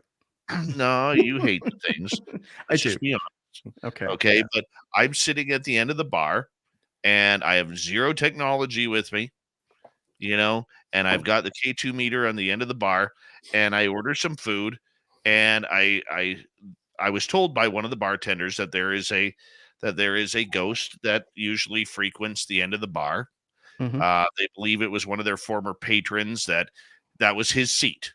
Mhm. Okay. And so when I went there and I put my K2 up and I held the menu to that seat and I was sitting beside, I'm like, hey, what do you want? Do you want some food? K2 lights up to red. Ooh. Yeah. And I'm like, okay, what do you want? Do you want to share some nachos with me? Do you want some cheese sticks or what? Red. So I'm like, can I buy you a beer? Red. Okay. Like it just complete responses that you want, Mhm. you know? So I ended up having food and a beer. I actually bought the beer for the ghost. Nice. Okay. Of course, Nice. it never got drank, but I actually bought the beer for the ghost and we sat down and we had food and or bar food and a beer together. That's amazing. And you know what? We can verify something happens at the end bar because if you watch the documentary, when Merle and Melissa are closing up for the night, they're busy collecting stuff and shutting off lights. But essentially, when Merle says good night, we had one of our, my gadgets, a lantern gadgets at the end. And when he shut off the lights and closing up for the night, the lantern goes off and stays on, and it's at the end of the bar, probably where Yeah. you were eating. That He didn't see it. I caught it in the edit because they Yeah. were too busy with other things. Yeah, that does not surprise me. That doesn't surprise me at all. And Merle, what did you catch there? What was exciting about going to this bar? The whole vibe of it. It's basically for for the listeners out there. Just picture a logging camp style bar from the early 1900s. All wood, all like mahogany. It's beautiful and it's like a time capsule. That's probably my favorite part. My favorite part of the investigation was getting the eyewitness accounts. Like there was one girl we talked to where she Tasty? said, yeah, Casey, where she was looking in the mirror and she thought she saw a woman behind her. And like the lady in white, a lady in white. And Dave, I think we heard that about the lady in white when we were there before. And then also one of the folklores was that if you leave pool cues incorrectly leaning on the pool table, the ghosts will screw with them. And Jake's footstep tracker, like light strip, Tracer wire. Yeah, the tracer wire, tracer wire. was on the pool table, and I totally messed up the pool cues all over the table. It was a wreck. And the tracer wire was going off where the pool cues were, or in and around the pool cues. But what was really captivating for me was the end of the investigation when we were doing Jake's favorite Estes method. Uh-huh. And Melissa Becker had the blindfold and the earphones on, and she got poked. Something poked her in the side, for fairly hard too. And like when she took her blindfold off, she looked like a hurt kitten. And my reaction was like, I kind of like nervously laughed, but she looked so like concerned that happened, and just seeing somebody's raw reaction of having an interaction with a spirit, what made the investigation for me. Yeah. So to give everyone context, Melissa is very much a researcher. Yes. So she does the history, genealogy. She will link people to places, find the death records, verify, call it crush the urban legends and go with the truth. So she's not always an active investigator. So you can imagine, like Merl and I have been poked and prodded by ghosts before. Melissa's new to that type of thing. So. Well, you know what? I mean, when you're out there, you have to have people that you trust and people who could do numerous things. As you are embarking on these investigations, what are you looking for? Like, what stories are you trying to tell, Jake? So the big thing for me is, like with the upcoming one with Fort Warden, I kind of like the tragic tales, and the person that died may not have had a chance to say a final goodbye. So that's for me, because I think the horrible thing is for someone to die suddenly. When you live a full life, you're in your 90s or something, and you pass away of natural causes. It's different if you're like 31 and something tragic happens to you. You don't get to, especially at the time of their deaths, send that last text message, or at least, kind of do the farewell. And when I'm shooting, especially the stories I'm interested in, is how can we understand this person, and if their ghost or spirit or essence or something is still lingering around, how can we get that person to engage and say, essentially, hey man, do you have any, this is weird to say, do you have any parting words? And do you know who they're for? So we can kind of close that loop. So when we did Fort Warden, which will come out soon, the big part of it's a two-parter. One part was mainly my research, and another part with a lot of Melissa Becker. The other one is Melissa's. I was very intrigued by the story of Captain Frank Thornton, exemplary officer in the U.S. It was the Coastal Artillery at the time. Something over the past 5 years of his life, something troubled him. He became an alcoholic and essentially took sleeping pills and drank himself to death one night out of the blue. And I wanted to see if Frank had something left to say. So that's the kind of thing that I go looking for. I think each one of us looks for something different. Like Melissa's really into like a true crime angle for it. And Merl, I mean, don't get me wrong, I like the thrill of getting evidence too. There's that. But Merl has different reasons for the places we investigate. What's your story there, Merl? I could, well, I'm going to utter what Jake said as well. I agree with everything he said. I'm in it for, if we can get a last message out, if we can link something to modern time where they're trying to tell us something.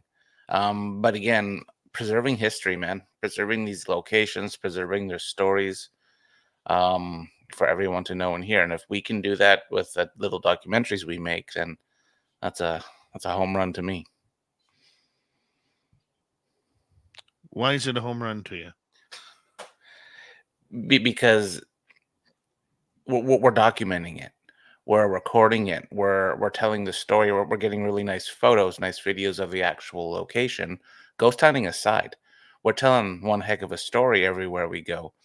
We're telling the tales of the people that live there. We're showcasing what it looked like, what we think it could have looked like, with our archival photos, with our pictures of it from like the 1800s. I'm just being general here, but that's what I mean for a home run. If we can, because people don't read encyclopedias anymore, they go right to YouTube, TikTok.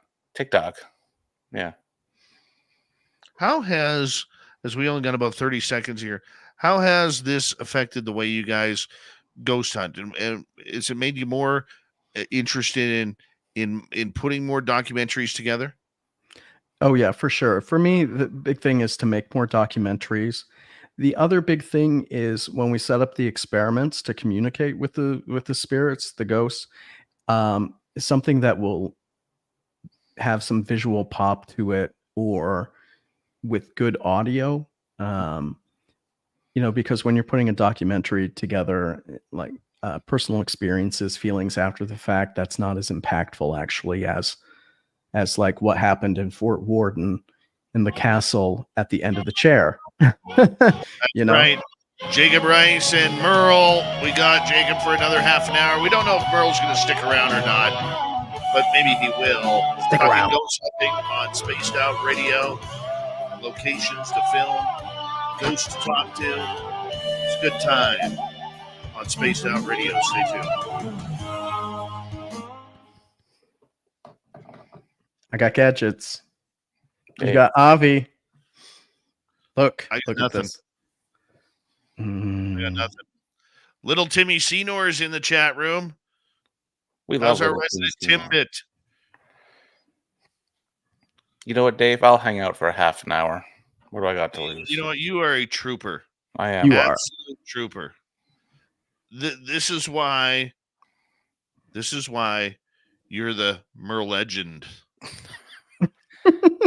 The man, the myth, the Merl. No, dude. You're the man, the myth, the editor. Yeah, that's not a Merl. Hey, while we're waiting here, we want to say that you can come join Merl, and we're going to convince Jake to actually take some time off here for May 10th through 12th, 2024, just 4 months away, for the 3rd annual SOR fan party at the Silver Legacy Casino and Resort. You can book your tickets, okay, reserve them at info@spacedoutradio.com, info@spacedoutradio.com. Okay, we're going to send you some information here soon. We're just gathering names, and then I'm going to get a letter to you that's going to say, hey, if you're coming, you got to buck up. $100 a ticket. Everybody knows if you go look at any conference around, we're cheaper. And the best part about it is you get to spend a weekend with us. Who's us? The entire SOR team. Merle's going to be there. Carter Bouchart's going to be there. Melinda Leslie is going to be there.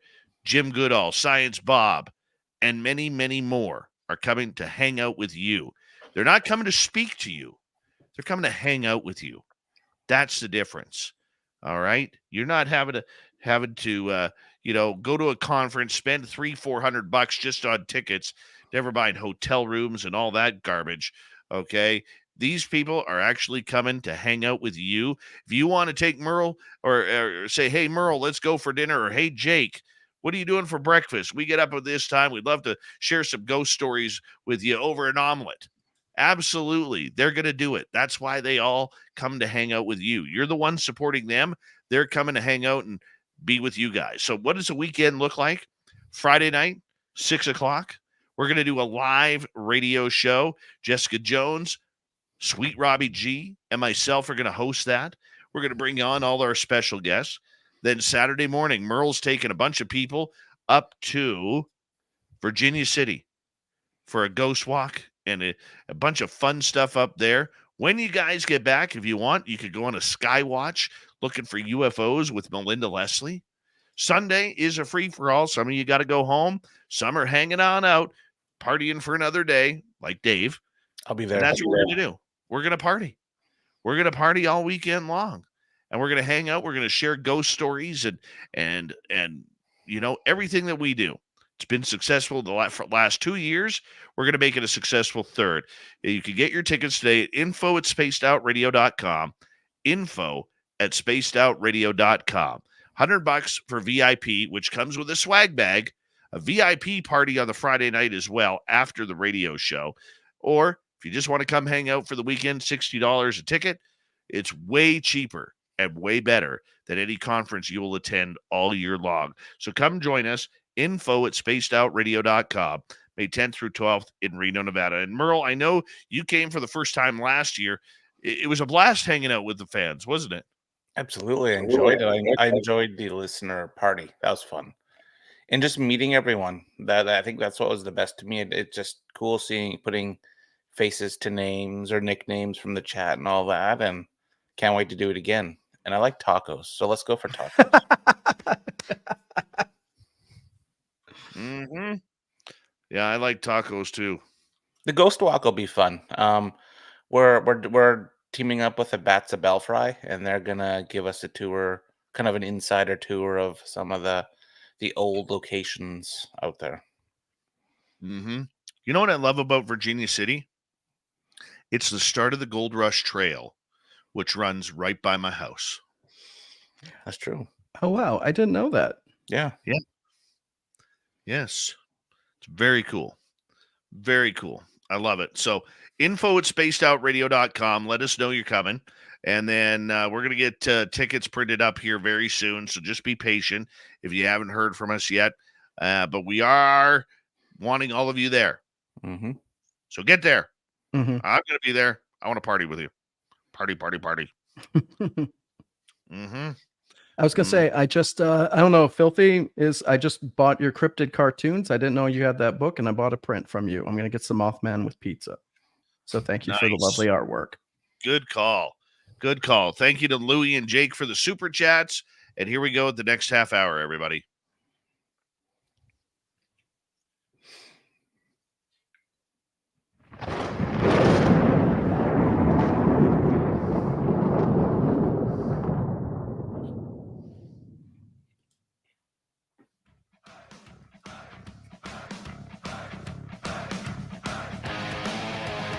Here we go with the second half of Spaced Out Radio tonight. My name is Dave Scott. Very much appreciate you tuning us on in wherever you are on this beautiful planet we call Earth. Hello to everyone, and remind you that all of our archives are free. You can join us at youtube.com/Spaced Out Radio. Do old Davey the favor, hit that subscribe button. Our website, spacedoutradio.com. We have a plethora of features for you. Rock out to Bumblefoot, read the news wire. Check out our swag as well. Follow us on Twitter at Spaced Out Radio, Instagram at Spaced Out Radio Show, and on Patreon in the Space Travelers Club. We continue on. Jake Rice and our man Merl talking some paranormal ghost stories here. Gentlemen, welcome back. Thank you, Dave. Thank you, Dave. Where can people find these documentaries you were doing? Sure. I got a website with all of them on it. You can go to ourhauntedheritage.com and you'll find them all. Just, newest one is listed first, blog format, down to our first one, Ghosts at the End. Mm-hmm. Very much so. That's awesome. That's awesome. And let's talk about technology here. Mhm. Because, in the first half hour, Jake, we talked about we don't think the science is there yet to really try and figure out what ghosts are and where they're coming from and what is truly happening. How does today's technology face up towards what ghost hunting is today? Okay, so if we're gonna look at the gadgets, because I got like all the ghost hunting gadgets you're gonna find on Ghost Hunters equipment or Ghost Stop. I got some here if we want to do a show and tell too, and I can tell you the pros and cons of it. But when it comes to ghost hunting equipment, it's just a new package on what's existed. You got something that does electromagnetic frequencies. You got stuff that measures vibrations. You've got stuff that does IR and temperature. That's still about all we've had. It's been like that for a good 10 years. It's just they keep cramming more stuff into the little box. Like, for example, I got a little box right here with everything crammed in it. I mean, at the end of the day, still, it's nice to have something that's objective, like this stuff, to go with what you might be picking up subjectively. So it's like, oh, I feel cold and something touched me. If you have another gadget handy that's measuring stuff in the environment, great. It helps verify what you've been experiencing. But at the end of the day, is it going to tell you something that's doing magnetic warp? Probably not. Mm-hmm. Okay, so are these ghosts? Are they magnetic? Are they esoteric? Are they biological? What are we looking for, Jake? I mean, you don't really know what the anomaly is, because that's all you're detecting is something is very different from the average metrics around you. Like if you're doing humidity or pressure, temperature, that stuff is constantly changing.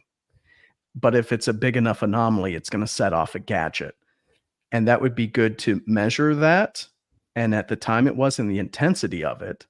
So over time you can compare it. That's why I always publish everything to my website or the documentaries, because hopefully one day someone out there will grab all this information to see if there truly is some kind of universal pattern to it all. Because as far as I know, no one has done that type of research. And also the one thing that's very disappointing is a lot of ghost hunting teams never publish their reports. Now I get it.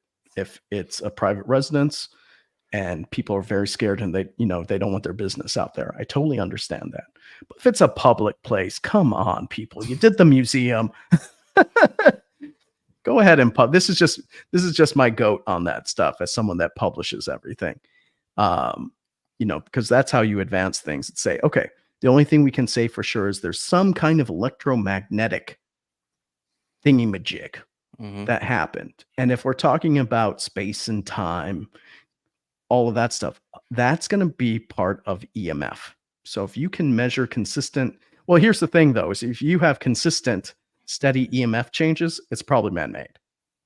It's the oddball stuff that you really want, something that doesn't happen at a certain time interval, something that's bigger or a bigger spike than what you have normally in a room over a 3-day period. It's stuff like that. I would say that may be more ghostly. And that's the stuff you want to look into. Atmospheric anomalies, essentially. Yeah. And abnormal electromagnetic frequencies where it's not your cell phone, it's not the wiring, not your lamps or things like that. Because we do have gadgets. I think the one you can get, I always screw up. I think it's the EQ390. It will tell you the source of the EMF anomaly, if it's Wi-Fi, if it's a cell tower, if it's the Earth's magnetic field. It has all the sensors in it to tell you what the anomaly is. And, as you get something crazy and it's none of the above, I'm like, please make note of that with the time and the intensity of it, please. I can see that. I can see where you guys are going with that. As you guys are going there, see, I look at you guys as really two real different styles of paranormal investigation. You both love your gear, which is very common between both of you because you're both a couple of tech geeks. Okay. But on the flip side, Jake, you're very scientific. Merl, you're about that communication. You're about trying to drive an answer out of these spirits. How does that blend for what you guys are doing on your documentaries? Jake, you want to take it? I was going to say, yeah, I think they complement each other because Merl is all about the engagement and getting the spirits to talk to us. On the other hand, it's great. You're talking, we're getting something, we might get an EVP. I'm the guy that's measuring the atmosphere to see what exactly is the physical phenomena, the natural part of it, that we can capture and measure. So it goes well. He gets the ghost to start speaking. We start getting gadgets to go off. And I've got the tools that are measuring what's happening in the atmosphere so we can go back and look at it. Okay. So, and the point is, what are we trying to find? I would say they both back up and verify each other. So if we get a ghost coming through, if we're getting ghostly voices, say, coming through a portal, which we just had, but we also have our EMF meter going bonkers. That's far enough away not to influence. And it's happening at the same time. Over time, you can see the trends and the conditions that I would say are conducive to some kind of ghostly manifestation, if you can call it a ghostly manifestation, right? Like I said, I'm more on the time hiccup side or something like that versus a spirit from the past. But this is the physical evidence you need to present so that science one day can look at and go, maybe there's something there after all. Or like one of my favorite things that I've observed was actually this past year was we had the tracer wire, which is kind of like a footstep tracker, down a hallway. And I was communicating with a spirit asking, we figured it was a female, to come down the hallway towards us to have a chat with us. And the atmosphere kind of changed where the temperature, it was hot, it was a little warmer, but the temperature dipped a little. And then I was being respectful, talking really nicely, and my light just went off. It's a ghost. It's those possessions sucking up all the energy to manifest. But with the tracer wire, we kind of maybe we did hear the footsteps, but the tracer wire detected footsteps coming towards us. Yeah, consistently. We had a few things that happened actually at that time, because as you were talking, so we had the tracer wire, which is just this like LED strip with an IR beam. So if something breaks the IR beam, it'll trace it like someone's walking, for example. But we also had the tripwire, which is another EMF device. So different thing, one IR, one EMF, stretched out to Merl. But as he was talking, we saw the footsteps go down the hallway on the tracer wire and then on the tripwire. So two different gadgets measuring different things. So that means there's some anomaly that's impacting both the infrared spectrum as well as the electromagnetic spectrum. And then we got that EVP at the same time. It happened. Actually, the EVP came right before the footsteps. So something spoke to us and said Spangler, because I was being a little nerdy. It was that's a Ghostbusters reference. And then we had that phenomena happen. And it's documented. By the way, the place was the Bailey House. Don't say that, Jake. Why? Everyone knows it's haunted in Canada. Come on. I've never been there. I'm never invited to Oh, Never invited to go. Jake, put your pot stirring spoon away. Yeah. How many times you been to the Bailey House now, Jake? I've only been there once, and it was amazing time. Everyone was perfectly lovely, and we got so much evidence. Yeah, I heard it's amazing there. I've never been invited. Oh, you have to. Really? Yeah, you know when I get invited, like an hour before the ghost hunt starts. Okay.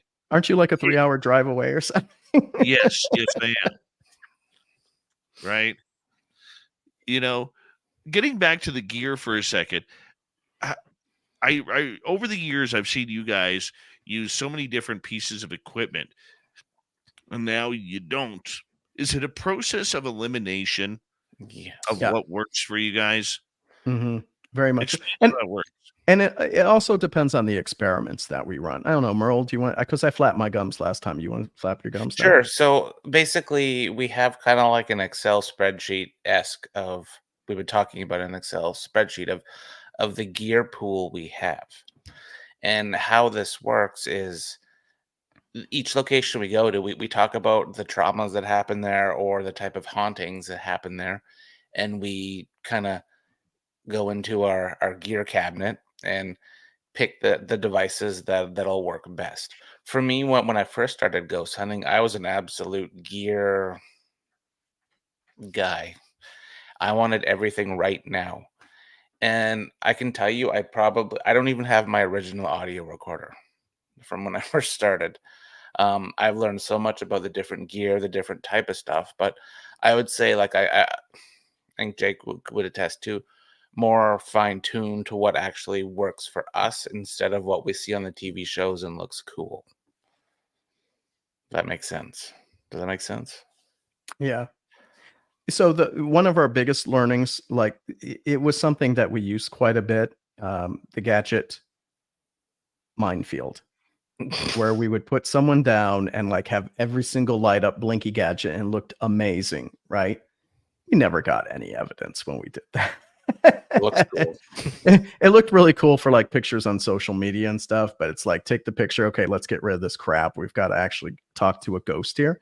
So let's just say we've edited how much gear we use for experiments and have better results. You know, right now, I don't think we use anything more than like 2 or 3 gadgets per an experiment, but we always do something that speaks, you know, because for audio, something that will record something visually. So this, you know, could be my cameras in infrared, for example, there. And then something that either measures the environment or something a ghost could engage with or tap with or, you know, manipulate to set off an alarm. And that's what we pretty much keep it to now. It's far less intimidating. Couple questions coming from our audience here. Let's start off with, I believe, Dizzy here. Any chance of you guys visiting San Francisco for ghost hunts? I'd totally go to San Francisco. I'd be down. Yeah. I don't have anything planned right now, but I will say I had an amazing experience in doing ghost hunts in Sacramento, in Ione, and I think the name of the town is Jackson, the old gold mining towns in the Sierra Nevadas. those were amazing. But I haven't spent any time in San Francisco. That would be great to check out. Awesome. The next question from Joe. Do film cameras or digital cameras catch the most phenomena? We can talk about that. I don't necessarily think it depends on if it's digital or film. I think it's, are you doing natural light or are you doing infrared or full spectrum? Because let's be real. And we've just, we've been moving away from infrared. The best ghost photos, the most eyewitness accounts, all taken with regular cameras, or, I mean, that includes digital cameras too. But it's the natural light. I think that's more important, because people that have reported so many apparitions or seeing grandma, something like, you see that in natural light with your own eyes. Yeah. So the ghost shows, always film in infrared. You don't have to. You get just as good of evidence and apparition type stuff, shadow person stuff, with normal light too. So I would say that's a bigger thing than film or digital, is what's the light you're using. I agree with that. That's exactly what I would have said too. What about, okay, if that's for video cameras, okay, what about regular cameras? Yeah, same thing applies. You don't think regular film works better? Well, so I think in the case of regular film, there's more that can contaminate it than with a digital camera. All right, let's go over to Sandra. Sandra is asking, if you only had one device to use to do investigations, what would it be? Merl? Audio recorder. I feel most evidence I've captured over the years has been through audio, asking questions, just having chats with spirits, or like Dave, I've cut audio with you at 108 Mile, just walking around, you and I just chit-chatting when I've had audio rolling. And I find that's my favorite kind of evidence. Like, honestly, our EVPs, because with the digital audio recorders, you can't really screw that up. you can just press record, whereas like the old tapes, like tape decks, you can record, but then there could be phantom voices on it because you're reusing the tape. So yeah, audio recorders, that's my one go-to. Unless you have what they call a degausser at home. What? You need a degauser. And what you do is, this is an old radio technique which they use to erase cartridges and tapes. So you take your tape, it's like a magnetic field that you take the tape, you rub it for a couple of seconds on the one side of the degauser, flip it over, rub the other side, flip it over one more time, rub the first side, and the tape is absolutely erased, clean. Degaused. Degaused. Now, I don't know if that's the technical name or the brand, but that's what we called it in radio, as a degausser. That's college for you. That's college for you. Right there, degausser. We got 6 minutes left here on the show with you guys tonight. What's up next for you guys? Where are you heading off to? Well, I don't think we want to spoil the next location yet. I already talked about it. We have something planned in Oregon. I'm going to be going to Spokane again pretty soon. Yeah, we had the South Hill haunting was documented there. But we're still lining up haunts. May's going to be a little tough for me, but we're looking, going back to Spokane or the Colfax, St. Ignatius area, not for St. Ignatius though, but we're talking about that one. And I'm going to have some solo time in Virginia City after our little weekend party, Dave. Nice. Looking forward to it. One thing that I like about ghost hunting is you can do it anywhere. It's one of those things. It's kind of like geocaching in a way, where you go on an adventure and you find some ghosts. And that's just the way it is. You guys find it that way? That I think people are always looking for haunted locations, but you could go to your local park. You could go to your local dead end road. where there used to be houses or whatever it may be. The ghosts are actually everywhere. They walk amongst us, Dave. Everywhere. Maybe at your house, Merle. Dude, the light went off, literally talking to you. And that's a light you need to manually go up and down with, like a switch. Possessed possessions. Yep. Those death photos on the wall. One of your cats. I only have one. Half Deaf can't climb like that. Oh, no, she's not built for that. Yeah. All right, quickly here. Question coming from Pixie Lara, who will be in Reno with us hanging out. You mentioned that you have worked with a psychic medium. What is your best experience or evidence from your research? Merle, answer that one. Yeah. I've worked with a few psychic mediums over the years. Although the last one with Jennifer Page, that she came with us to the old courthouse, and what kind of blew my mind and got some validation is she came up there cold. Like, she didn't know, cold, which was kind of neat. And when she was doing some automatic writing, she actually drew the symbol of the lumber mill, like the original lumber mill solo symbol from the 1930s. And she also, the whole "Are you going to die?" or whatever the DVP was, with Jennifer Page there. And I think they add to the investigation, they add validation. It's another tool to the paranormal belt. Mm-hmm. I would say when we've used, and she says, because I asked her about this, she says very much she's a spirit medium, not a psychic medium. I'm not educated to know what the difference between the two are. Mm-hmm. But I will say we got a lot of EVPs when Jennifer's there, and she's connecting with the spirits and stuff. We start capturing a lot more EVPs than we normally do. So it definitely is ramping the activity. And Dave, I've gone out on an investigation with Paisley Town. You know Paisley. Yes. And she's one of the best psychometry readers I've ever met in my life. You can give her a pen and she'll tell you who made it, type thing, or if it's haunted. She can read any object you put in her hands, like, better than anyone I've seen. And I like that because I like creepy macabre objects. Okay, let's book her for our next Canadian adventure. Paisley, you listening? Yeah, no, I think the psychic medium adds a lot to the table. I'm somebody who believes in a lot of what the psychic mediums do. If you have a good one who is credible, not one who just makes his or herself up a new title to be Facebook popular. And I remember I had this listener, and she found that this, going back about 6 years ago, she found the show, was all excited about listening to the show and learning about all ghosts and spirits and communication and everything.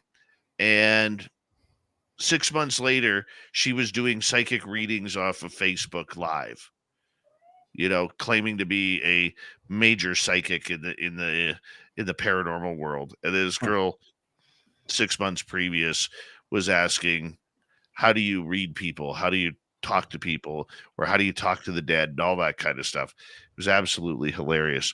1 minute to go here, gentlemen. I want to say a big thank you to Jacob Rice and our main man Merl for coming on in to talk about the paranormal, and both these guys, because Jake, you're coming to Reno. You're coming to Reno. Don't even say I'll do my darndest. You're coming to Reno. But then I'm coming to Virginia City if I do. That's right.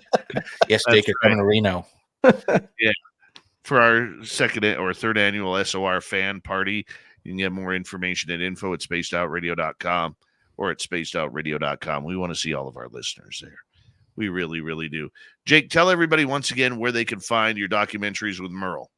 So you can go to ourhauntedheritage.com and you'll find them all. If you've got a haunt you want us to check out with a good dark history background, I got a contact us form on it. Just send us a note through there and we'll get back to you.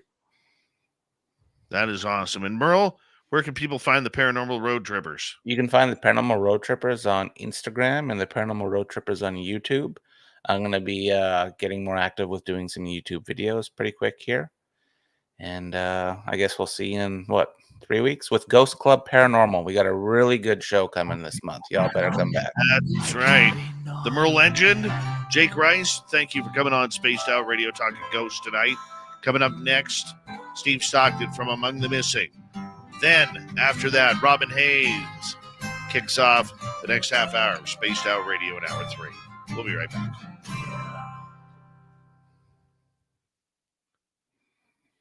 That's good times, guys. Good Yeah, man. times. All right. Last chance for our audience members in the chat room to Merl it up for tonight's show. All right.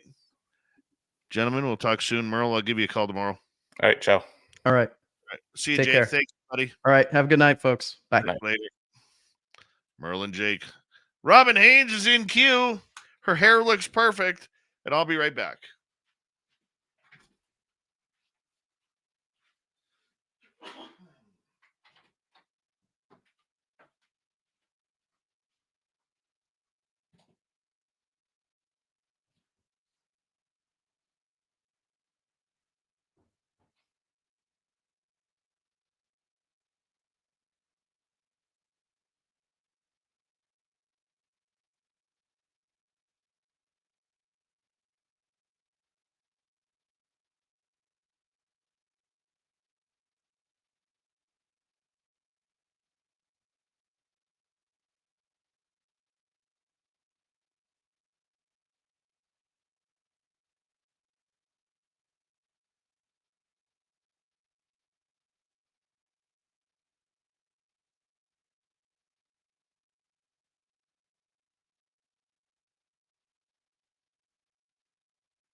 Okay. Thank you again, T-Bone, for another great super chat. Very much appreciate your love, man.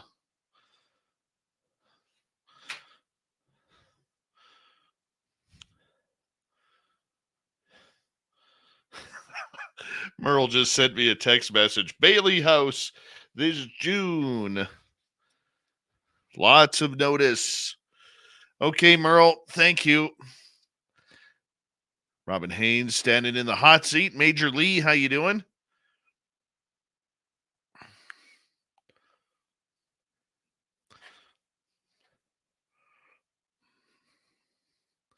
I get a haircut tomorrow. I'm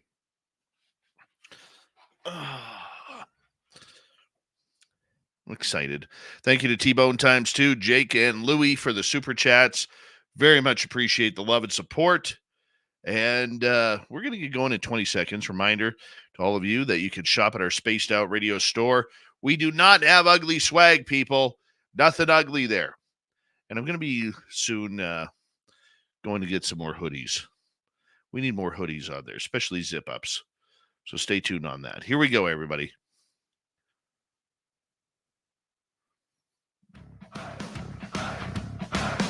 Would you like to connect with us? Head to spacedoutradio.com for all your latest show info.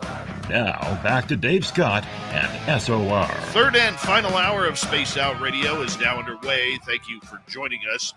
My name is Dave Scott, your host with the most tinfoil that you will hear on radio today. Thank you to everyone listening in on our terrestrial affiliates around North America, digitally on Odyssey Radio, TalkStream Live, and KPNL. All of our archives are free. Join us at youtube.com/Spaced Out Radio. Do me the favor, hit that subscribe button. The Desert Clam has set the password for tonight in the SOR Space Travelers Club. Delectus. Delectus is your password. Use it wisely, Space Travelers, as the Clam sets the password each and every night right here on Spaced Out Radio. Our website, spacedoutradio.com. We have a plethora of features for you.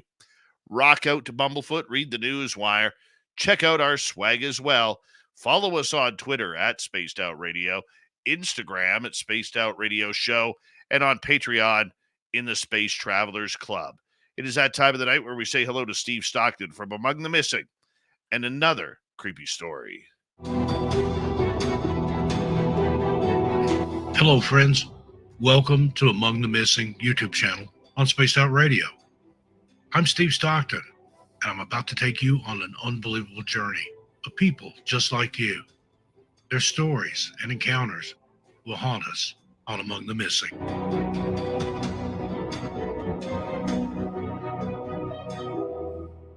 Next, the Lost Miners of Joshua Tree National Park, California. Nestled within the rugged expanse of Joshua Tree National Park in California lies a tale as haunting as the barren landscape itself, the legend of the Lost Miners. This ghostly narrative, whispered through the wind-sculpted rocks and twisted Joshua trees, recounts a tragic chapter in the region's history, where a group of brave miners met an untimely demise, leaving behind a spectral legacy that continues to captivate the imaginations of those who venture into this otherworldly desert terrain. The story dates back to the late 19th century, during the height of the California gold rush. Eager to strike it rich, a group of prospectors ventured into the unforgiving wilderness of what is now Joshua Tree National Park. Driven by tales of untold wealth hidden within the rocky crevices, they set out with pickaxes, shovels, and dreams of a prosperous future. These miners, however, would soon discover that the harsh desert held more than just golden promises. As the legend goes, the group entered a labyrinthine network of canyons and ravines, chasing elusive veins of precious metals. With each passing day, the terrain grew more treacherous, and the once promising prospects became a labyrinth of confusion. Lost in the unforgiving landscape, the miners faced dwindling supplies and a growing desperation that drove them to make a fateful decision, digging deeper into the earth in hopes of uncovering an escape route. Days turned to nights, and the desolation of the desert took its toll on the miners. Some succumbed to exhaustion, while others fell victim to the harsh elements. The relentless sun beat down on them during the day, and the chilling desert winds howl through the canyons at night. Ultimately, none of the miners found the salvation they sought, and their makeshift mine became their final resting place. Since that ill-fated expedition, visitors to Joshua Tree National Park have reported eerie sightings and unexplained phenomena near the lost miners' supposed resting place. Some claim to have heard phantom pickaxe strikes echoing through the canyons, while others speak of flickering, ghostly lights that dance among the rocks at night. Whispers of disembodied voices and apparitions of spectral figures have only fueled the mystique surrounding the lost miners.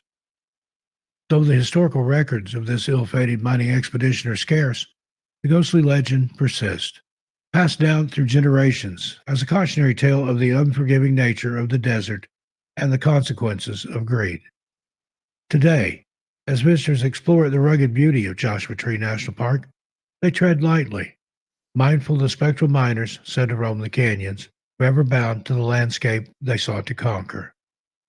The lost miners, it seems, have become an integral part of the desert's enigmatic allure, a ghostly reminder of the price one might pay when seeking fortunes in the shadows of Joshua Tree's timeless beauty. Thank you to Steve Stockton from Among the Missing for another great spooky story here on Spaced Out Radio. You want more? Just go over to his YouTube channel, youtube.com/Among the Missing, and you can hit subscribe, ring that bell, and hear hundreds of stories just like that one. From the missing to the mysterious, it's that time of the night where we say hello to our favorite Crypted S lady, Robin Haynes.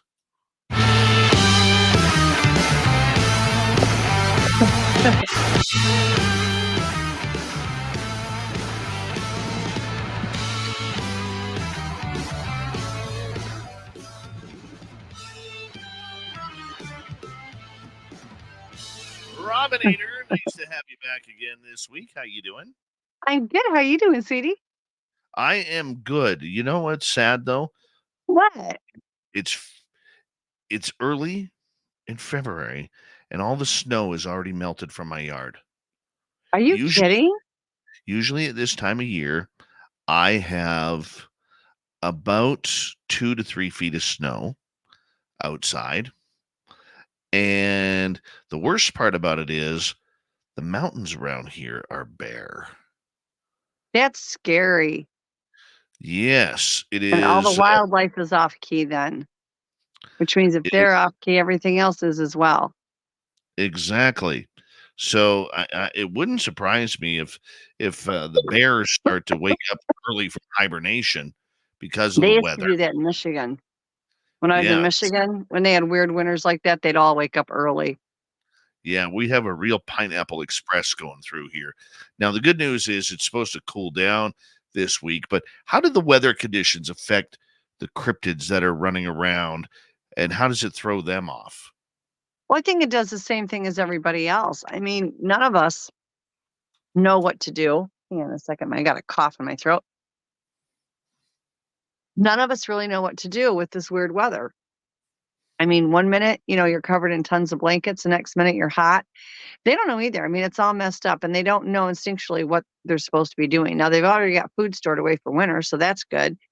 But at the same time, when the weather's decent, they'll go out and hunt just to bring in more.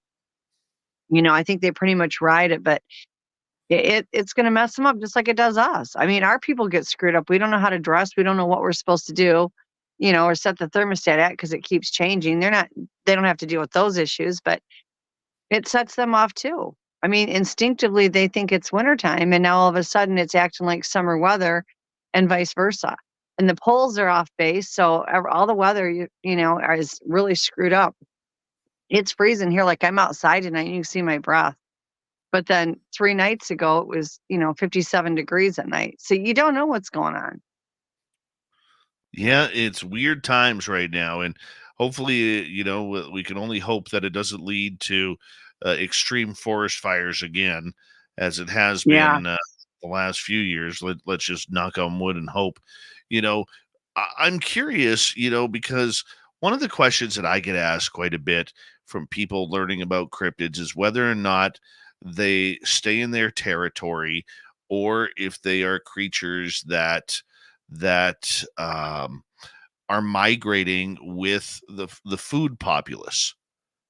No, they number one, they really and truly do not migrate. The whole clan is not going to move. Once in a while, occasionally you'll have a clan that'll move maybe a few miles away or whatever. Like if the food source, the population has been diminished from them in one area, they may go to another area while that population of food builds back up.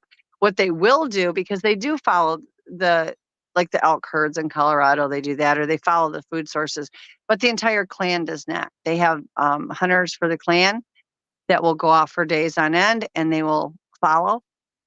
But like you're not, you don't normally typically see like the women, children, and the whole entire clan. You might occasionally see a couple of the kids where they've taken them to teach them or whatever, but they don't migrate. They will follow the food sources though. They'll send, certain ones out there.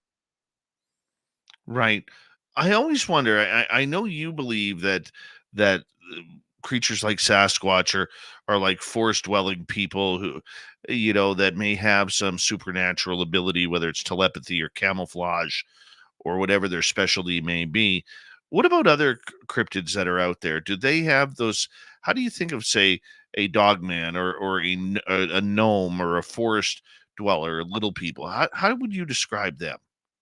They have the same paranormal abilities. Like we really like low man on the totem pole. They all have them. Some have different ones, but they all have the paranormal abilities, and they all have the ability to cloak. Every single one of them.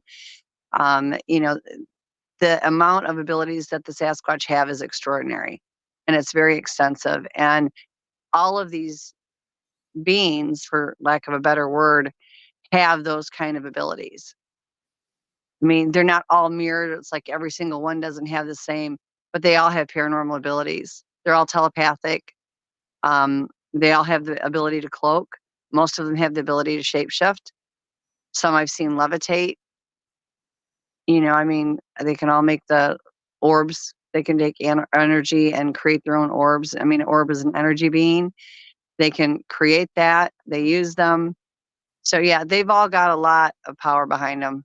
I mean, some of them not as much as others, but they do have a lot of paranormal abilities. How do we? Okay, now I know you're special because you have Aw. you have intuition and the intuitive ability to communicate, which the majority of us do not. But I'm curious, how come it's so hard for us to get true evidence of these creatures?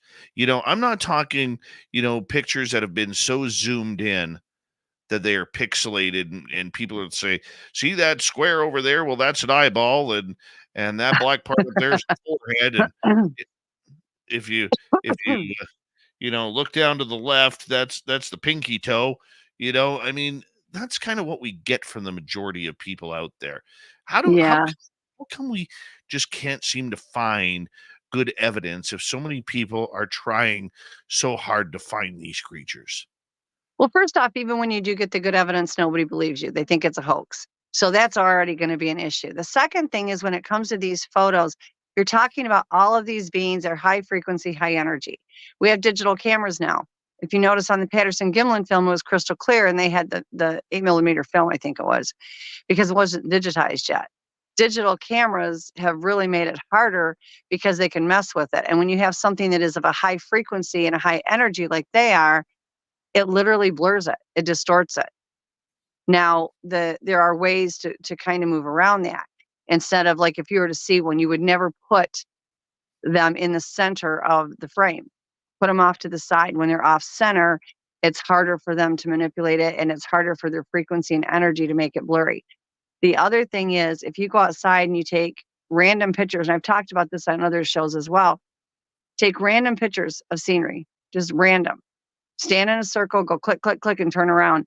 And a lot of times, if they're out there in their cloak, they pop. Because what happens is they're using all that frequency and energy to be able to cloak or to shimmer, and it pulls that away from the ability to block a camera. And so what ends up happening is you do get a clear photo. I've got some of them that way. And that's the easiest way to do it. It all comes down to that frequency and energy manipulates the cameras and the videos. It's so high that it really causes it to blur. Your other problem you've got is they do blending. They can literally blend in any scenery, color-wise or whatever, making it harder to see them. So then you get that on top of the blurring, and it really becomes a problem. But there, like I said, there are ways around it. Just don't put them in the center of that frame, and take your random pictures outside of just scenery, and then start going through and looking at them. If they're out there cloaked, they will show up clear on camera. Right. Okay. Do these things have the ability, and I apologize for calling them things, creatures, animals, I don't know what to call them really. Do they have the ability to sense technology? Like, I strongly believe that the reason why we don't see a lot of Sasquatch around hunters is because they can smell the the gunpowder. Okay, they can smell the rifle, which gives off an ominous smell after you hear the bang. Yeah. Especially if you're watching a deer or a moose or even a grouse, take a shot from a rifle or a shotgun. And Yeah. I'm curious if they smell that. Well, yeah, they can smell it, but there's a bigger issue with it. They can read intent. They do have paranormal abilities. Number one, they know what's going on in your head before you even have a time to process it. Also, they can tell when you have a weapon on you. They just instinctively know it's there. They truly do. There's no way to hide it. You can't hide it. And if you hide it or try to tell them that you don't have it, it just makes your situation worse. They just have this innate way to do it. I mean, yeah, they can smell the gunpowder actually, but regardless, if you have even a knife, they're going to know it. They literally can scan you, and they can tell exactly what you have. That's why a lot of the people I work with, when they go out in the woods, the first thing I tell them is, if you have to have a weapon because you might have, wolves or bear or coyotes or whatever out there, go out there and talk to them. Tell them, be honest. I have this weapon. It's not to hurt you or yours. This is to protect me against, and then tell them what you're being protected against. And what happens is, when you verbalize what is already the intent in your heart, that means something to them. And as long as those match up, you're fine. They're not going to have a problem. But if you go out there and you have this intent in your heart, and you're carrying a weapon, and you don't announce it, and you don't let them know, they know it. And they're not real happy about it, because it makes them distrust you. But Right. they absolutely know every weapon you have. What And that's been about proven time again.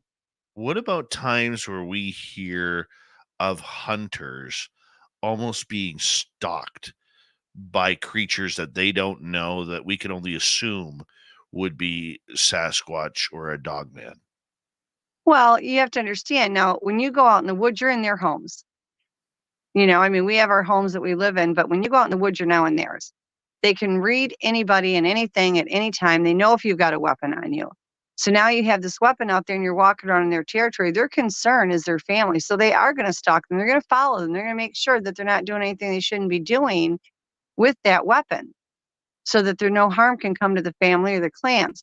The other thing is, if you're out there and you're deer hunting or bear hunting or whatever kind of hunting you're doing, they will follow the hunters. And if they can get to that kill before you can, it's gone. They literally will take it.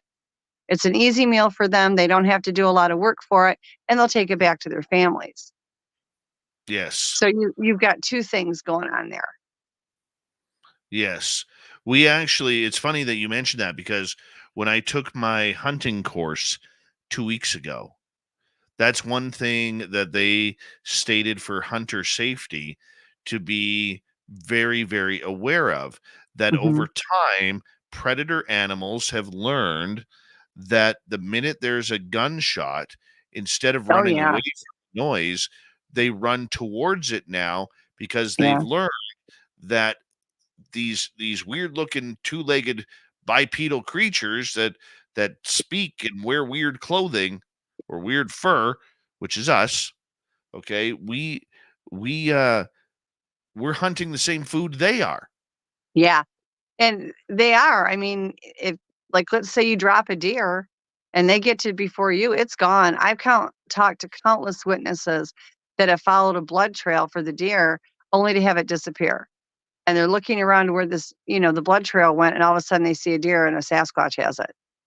I mean, they really, if they can get to it before you do, they will. So they will follow the hunters because you're making their job a lot easier. But they also are going to watch you because now you're in their territory with their families and their children, and you've got a weapon that could potentially hurt them. So they're going to watch you anyway. They don't like having our people kill what they don't understand. They kill just for the sake of killing. So us having a weapon and being out there with their families is a threat to them, which I could understand. But I mean, it is a threat. So they're going to keep an eye on you, and they're going to study you and make sure that nothing is going to happen to the clan and the rest of the family. And if you happen to get some food while you're out there, they're more than happy to take that off your hands.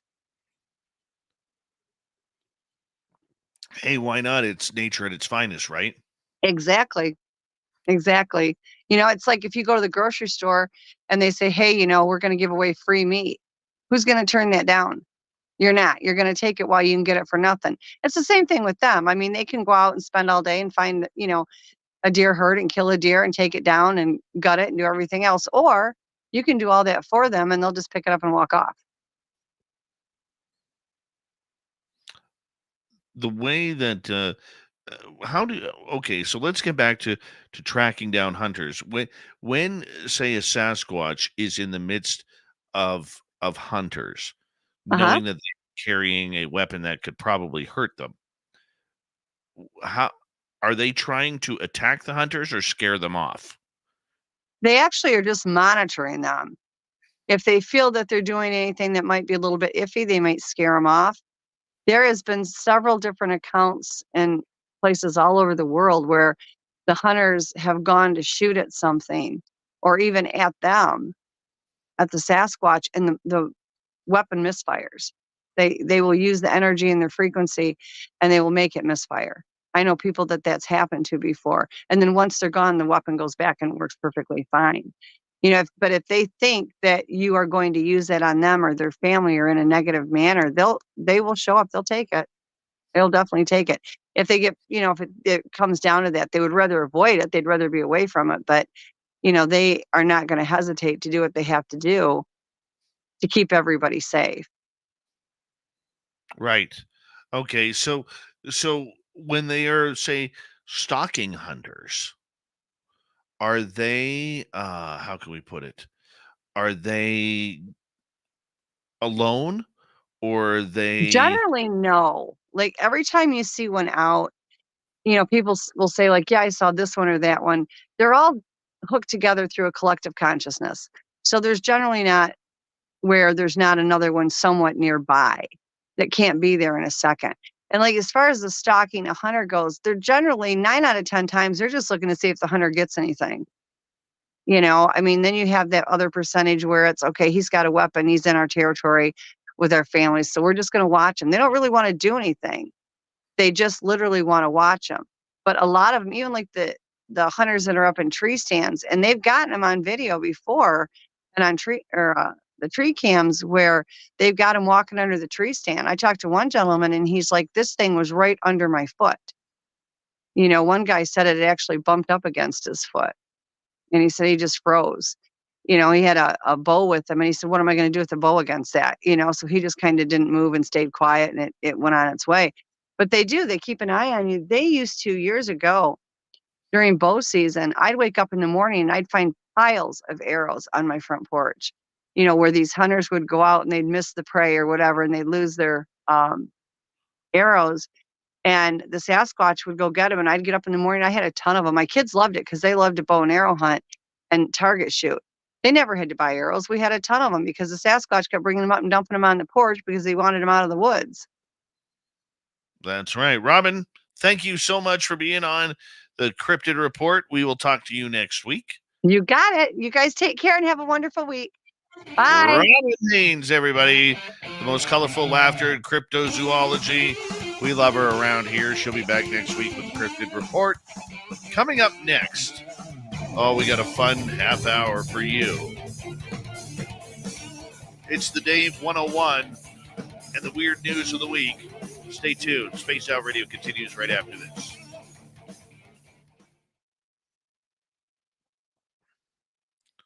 Woohoo. Woohoo.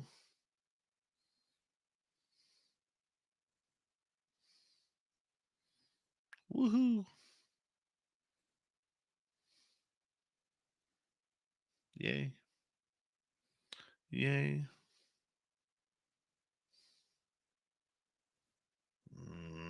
Rugged Source, how you doing?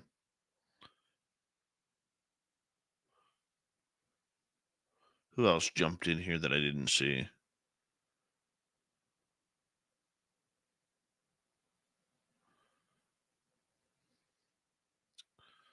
Oh, sometimes Lost Souls, it fluctuates. It fluctuates night after night after night.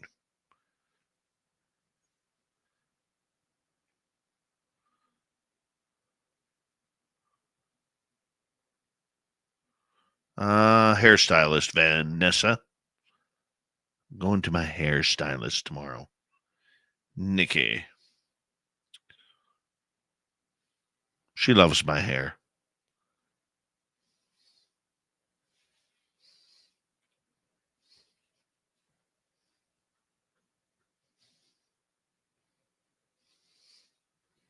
Yes.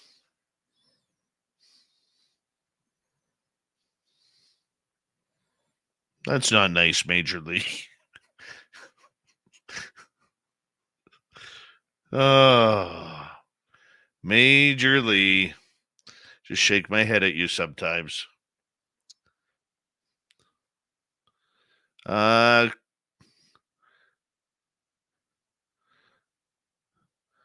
We have hard water here that we have to filter through in my area.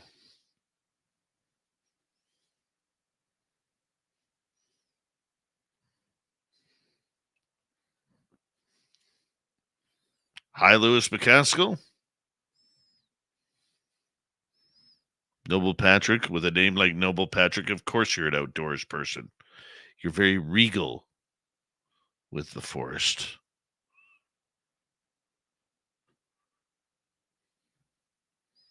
And there's no male pattern baldness there, that's for sure. I just got to get it thinned out. The sides trimmed up. Tighten it up a bit.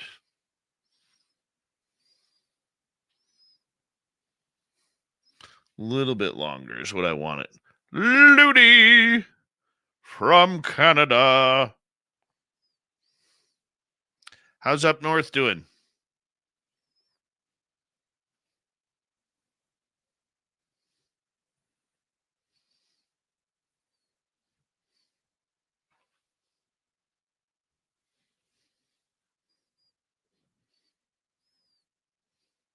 You know, by this time, Looney, I thought you would have switched to Toonie, giving yourself another $1. I know. I was just talking about that, Looney, how all the snow in my yard is melted already. Not good. Not good at all.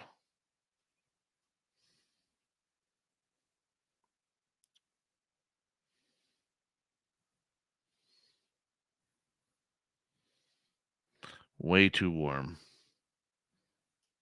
Way too warm this year.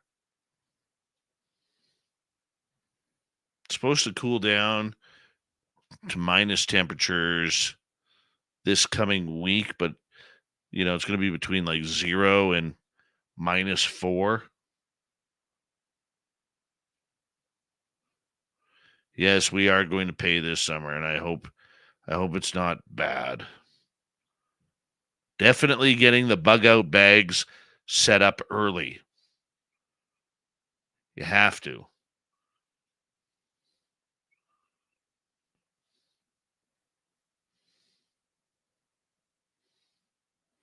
I think we're going to get more snow this month. Just it's not going to be. I mean, we need another, like in my area, at least 2-3 feet. And the mountains need at least another 10 to 12 feet.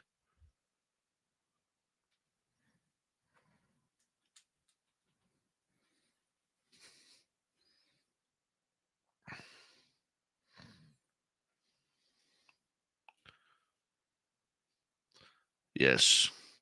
If you live in an area where there's chance of natural disaster, you should always have your bug out bags ready during the season. That's right. Thank you to T-Bone times 2, Jake and Louie for the super chats. Very much appreciated. Hi, Stargazer. How you doing?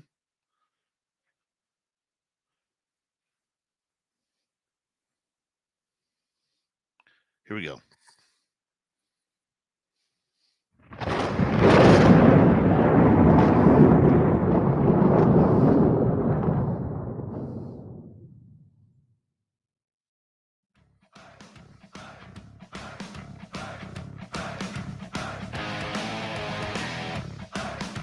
Here we go, the final half hour of Spaced Out Radio tonight. My name is Dave Scott. Very much appreciate earning your listening ears wherever you are on this beautiful planet we call Earth. Want to remind you that if you missed most of this show or others, check out our free archives by going to youtube.com/Spaced Out Radio. Do old Davey the favor, hit that subscribe button. Our website, spacedoutradio.com. We have a plethora of features for you. Rock out to Bumblefoot, read the Newswire, check out our swag as well. Follow us on Twitter at Spaced Out Radio, Instagram at Spaced Out Radio Show, and on TikTok, not TikTok, Patreon, the SOR Space Travelers Club. Here we go. It's that time of the night, that time of the week for the Dave 101.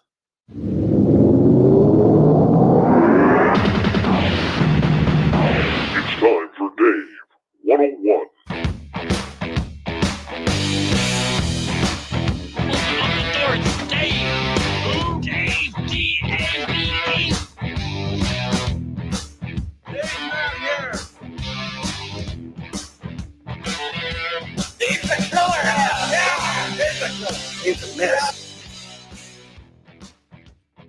Now, I'm not a scientist, nor do I claim to be, nor do I ever think that I will ever know anything about physics or chemistry, maybe the biology of love, but that's for a different story for a different time. Science is what makes the world go round. And we are very fortunate, due to science, to some of the greatest technologies that we have, like broadcasting to you on a nightly basis, all created with scientific experimentation that works. But when it comes to ufology, paranormal, and cryptids, science really seems to be out of whack. It seems to be taboo to talk about ghosts, to talk about Sasquatch, to talk about Dogman, to be on the side that UFOs and aliens are real. Yes, it seems like the scientists who actually believe what we are studying on this show are the quack jobs that couldn't get a job at Walmart, let alone any sort of major university or community college. No, they're not supposed to be those people with high price jobs, maybe with buildings named after their experimentation, like Gary Nolan at Stanford or Jacques Vallée or even Science Bob. Yeah, we've talked to a lot of scientists around here who believe in things, but the majority of their field is still quite blindfolded by what's going on. And here's the thing I don't understand about scientists, although I do understand why they are doing it. Science never ends. It's eternal. This coming from a non-scientist. The little I do know about science is that it is ever changing, it is ever evolving, and the more we delve into things, the more we learn. And we need people to become scientific in order to tell us how our environment is changing, or to tell us how our oceans are changing, or the sky is changing, or what's in outer space, or how to make a better iPhone or Google phone. Yes, technology rules our life, which comes from science and experimentation. But when it comes to the fringe, psychic ability, near-death experiences, aliens, UFOs, dimensions, time travel, Sasquatch, Bigfoot. Why don't these guys want to do anything about it? Why are they so afraid to delve into the dreams that scare people, the experiences that people are having, and the evidence that is there to back it up? Now, the skeptics will say, well, there is no evidence. This is all in people's minds. The eyes lie, the mind can deceit. And here we are trying to figure out what the truth is between actually seeing a UFO and being blinded by an enlarged Jupiter or Venus in the sky. Because if you stare at a star long enough, it does look like it's moving.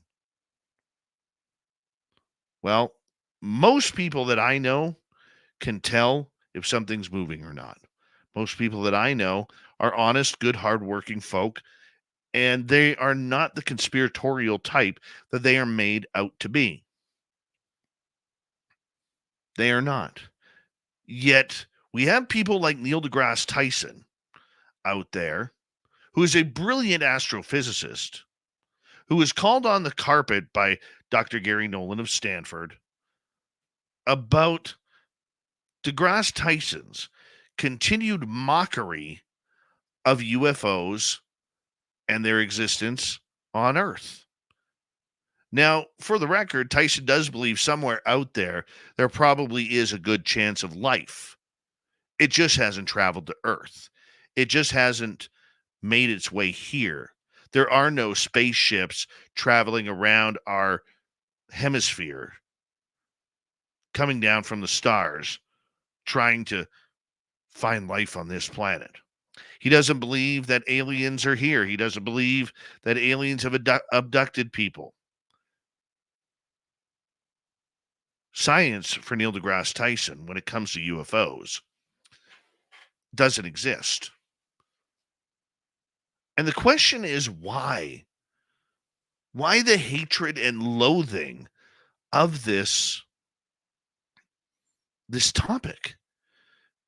Scientists should be excited, ecstatic by the fact that there is a possibility that a life form of whatever it is has traveled to our universe, to our planet, and found us. Scientists should be excited about that because we haven't had a revolution, a technological revolution that is, in pretty much a couple hundred years. We are due for something to revolutionize this planet. Now, this is way before military industrial complexes. This was, something that we really, really could use. Maybe it would help improve things around here, whether it's growing food, whether it's cleaning oceans and water for people to drink. Maybe it's cleaning the air, rebuilding the ozone, whatever it may be. Okay? Never mind the changing temperatures around here. Yet here's Neil deGrasse Tyson absolutely laughing at UFO people, and more importantly, his own colleagues that are studying the phenomena. You can tell he's never looked into this deeply. He cannot name you a scientist who has absolutely looked into this field. He cannot name you a university study that has looked into UFOs or alien abduction like Rice University. He cannot name you the scientists who are not only looking into this field, but also have military contracts or government contracts to work on other technologies. No, he's made his opinion. And the sad part about it is, as Gary Nolan kind of pointed out, Tyson hasn't even done his own experimentation in a lot of years, to the point where an angry Gary Nolan stated that he should be stripped of his PhD and his popularity until he starts to science up. The popularity of Neil deGrasse Tyson would go very far in the world of understanding if he would just open his eyes and realize that this phenomena is here and it's in the now. He doesn't have to believe it, but look at the evidence before coming to a conclusion. And that brings me to another thought. Whether you're a citizen scientist, whether you're a PhD or you have your bachelor's degree, or maybe you just pick up the odd popular mechanics because it interests you.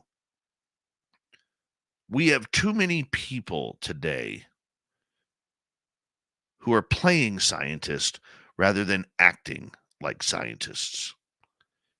You know what happens when you play scientist?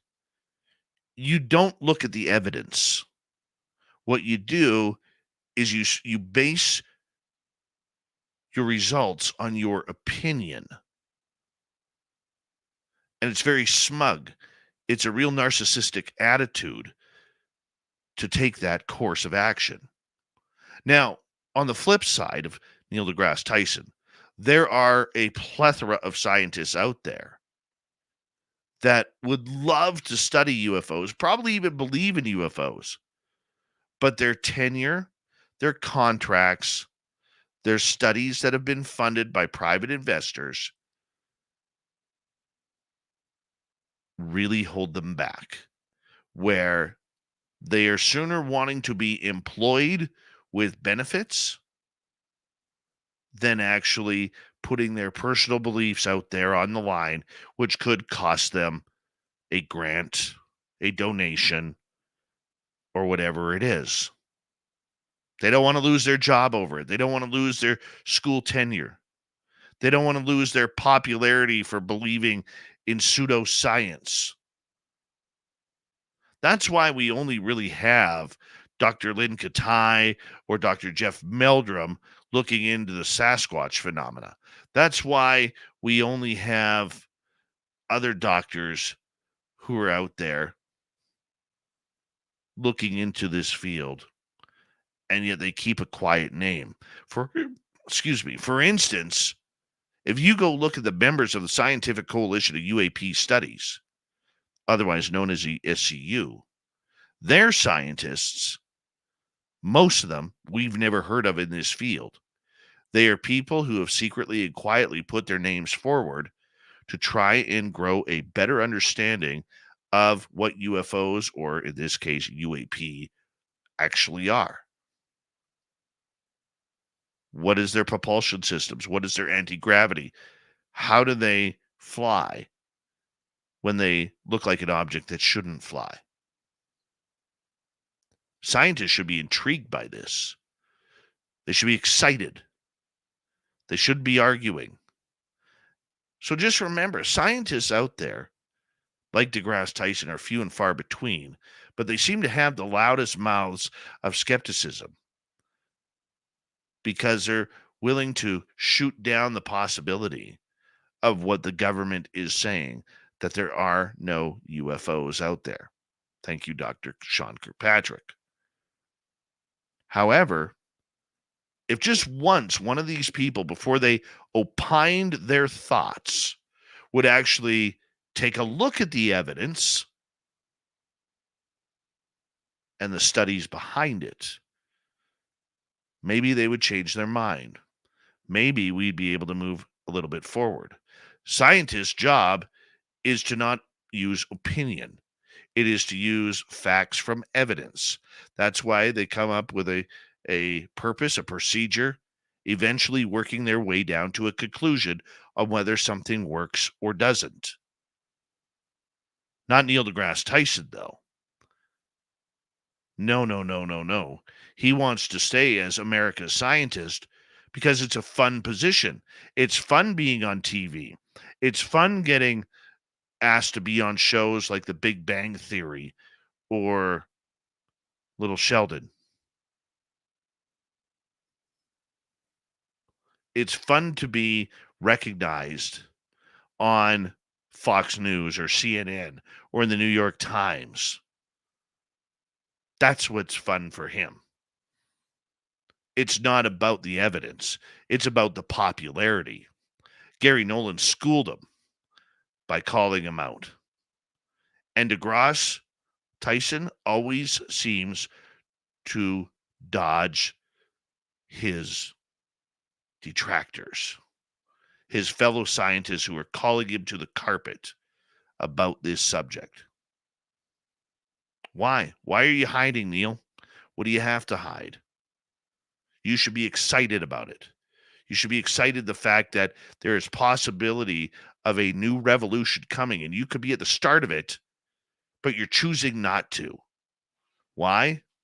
Because in your case, opinion and popularity means more than the science itself. And that is your Dave 101.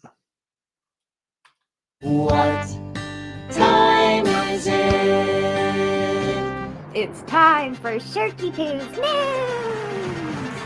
All right, let's get to it. We're going to start off in India.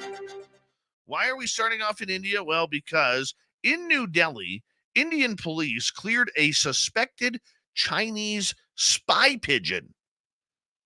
Yeah, you heard me right. Not a spy, not a human spy, a spy pigeon after it was jailed for 8 months. Well, it was released into the wild this past week. Yeah. The pigeon's ordeal began in May when it was captured near a port in Mumbai with 2 rings tied to its legs, carrying words that looked like Chinese lettering. Police suspected it was involved in espionage and took it in, later sending it to Mumbai's Bhai Sakarabi Dinshaw Pet Hospital for animals. Eventually, it turned out the pigeon was an open water racing bird from Taiwan that had escaped and made its way to India. With police checking it out, the police were suspicious. They tried to, interrogate the bird, okay, but the bird just wasn't talking. Kept on chirping, was not talking. You can't make this up, okay? Mumbai police could not be reached for comment. It's not the first time a bird has come under police suspicion in India. In 2020, police in India-controlled Kashmir released a pigeon belonging to a Pakistani fisherman after a probe found out that the bird, which had flown across the heavily militarized border between the nuclear-armed nations, was not a spy. In 2016, it happened again, but the bird was found not guilty, according to Prime Minister Narendra Modi. You can't make that up. Let's go to Ontario. The rental market in the Greater Toronto area is expected to remain quite soft, at least for the first part of this year. But that doesn't mean affordability is actually improving. Get this. I mean, this is the state of rentals in Canada right now. The latest rental nightmare is for a room to rent in Brampton, Ontario at a pretty decent price, $350. Now, a lot of you are thinking, wow, that's cheap. Where can I find a place, 1 bedroom for $350 these days? The good news is you get a twin bed. You know where that bed is? It's in the middle of the kitchen. It's literally in the middle of the kitchen of this house. So basically, you're renting a public bed in the private house for $350 a month. Yeah. Sharing space available in a 2-bedroom basement, according to the ad on Kijiji. The landlord adds that the space in a home near in downtown, we'll call it, is newly furnished. However, the photo tells a different story. The headboard is mere inches away from the kitchen sink, so any renter sharing the space will have to be mindful of any action going on right behind them. The ad boasted about the shared living quarters proximity to local colleges, universities, banks, grocery stores, drugstores, and public transit. People on Reddit joked about the room, with one person remarking, "Now you can literally wake up and smell the coffee." Another suggested bed and breakfast. However, others were frustrated by what they called slumlords and sick bastards who are getting away with rentals like these. That needs to be reported to the fire marshal, one person said. If there is ever an emergency, they're screwed. Yes. All right. Can you teach old birds new tricks? The Lincolnshire Wildlife Park in eastern England hopes to with a flock of potty-mouthed African gray parrots. In 2020, the zoo received 5 potty-mouthed parrots, which they isolated from the other birds in an attempt to improve their diction and eliminate any cussing in the process. Well, last week, the wildlife park tried a different and riskier approach, doing things by pairing 3 newly received foul-mouthed birds named Eric, Captain, and Sheila with the original 5 mouthy birds. The park's chief executive, Steve Nichols, says the language that came from the box carrying the birds was really bad, noting these were proper expletives.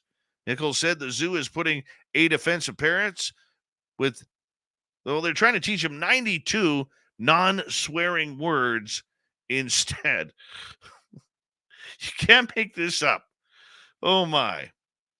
There's nothing crappier than a broken heart. Now the name of your ex or despised ex-lover can be immortalized with cat poop, according to the Rhode Island SPCA. Just in time for Valentine's Day, Rhode Island-based animal shelter is fundraising with its Love Stinks promotion, where vindictive individuals can get revenge against an ex-partner by having their name buried in a litter box where shelter cats will poop all over it. Flame fizzled out, catfish dumped. For a $5 donation, we will write your name of your ex in a litter box for a shelter where cats can go all over, said an advertisement for the fundraiser. How's that for stinky retribution? Retribution, everybody. A new word that we can learn to get back at our ex. Oh, it's a good one, isn't it? Once again, you can't make this stuff up. This is 2024, people. As we got Mr. Ron Bumblefoot Thal rocking in the background with Little Brother is Watching. Bumblefoot is the official music of Spaced Out Radio, rocking us in and out of every single show. Get your horns up for the guitar god himself. Special thanks to everybody listening in at work, at home, in your cars, wherever you may be. Thank you to everyone in our chat rooms tonight. YouTube, Twitch, LGAP, Facebook, Spreaker, LinkedIn, the Space Travelers Club, and on Twitter at hashtag Spaced Out Radio.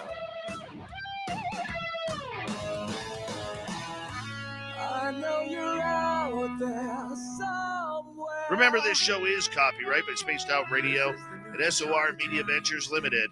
Thank you so much for choosing to share your evening with us, because together, my friends, we're watching. We own the night. Mr. Bumblefoot, we need a favor. We need you to take us home.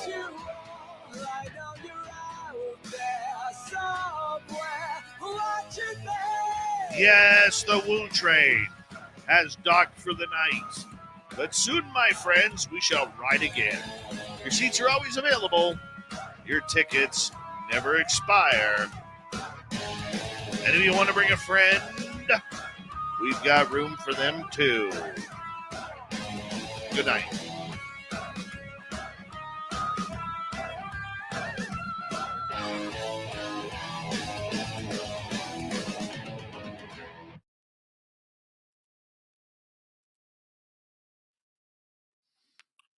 Good job. Good job tonight, people. Take that off and move that over there. Shut that one down there. Redo that over here. And hold on. Hold your horses here. Hold your horses. All right. So we got to do that. Close that up. Close that up. Mm-hmm. Mm-hmm. Mm-hmm. Mm-hmm.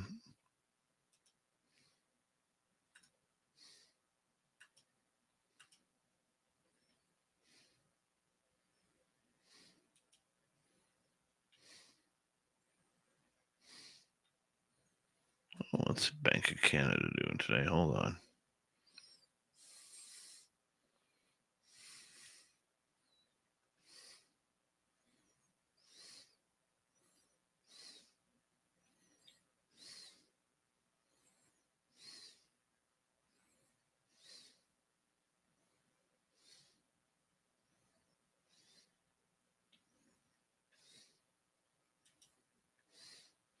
All right, let's download this. That was a good way to start February 1, everyone. Welcome to February 2nd. David Lopez, how you doing? River Dog, how you doing? Good night, dark starry sky.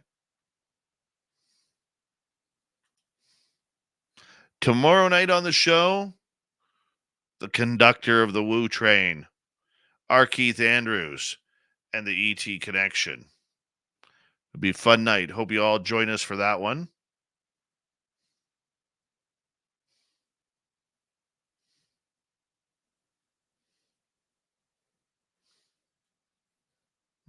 Where are we here?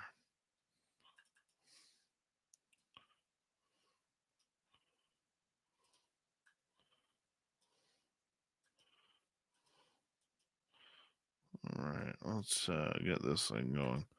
I'm going to say goodnight to all of you because I got some editing to do. You have a good night. We'll see you all tomorrow. Thank you to our super chatters, Major Lee, T-Bone with a hat trick, Jake, and Forrest Louie. Very much appreciated. You guys take care. We'll see you all tomorrow. Good night. Oh, hold on. I got to play some music first. Here we go. Good night. Oh, I screwed up again. Good night.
Stay healthy, my friend. You too. If you need bail money, give me a call. Always, Dad.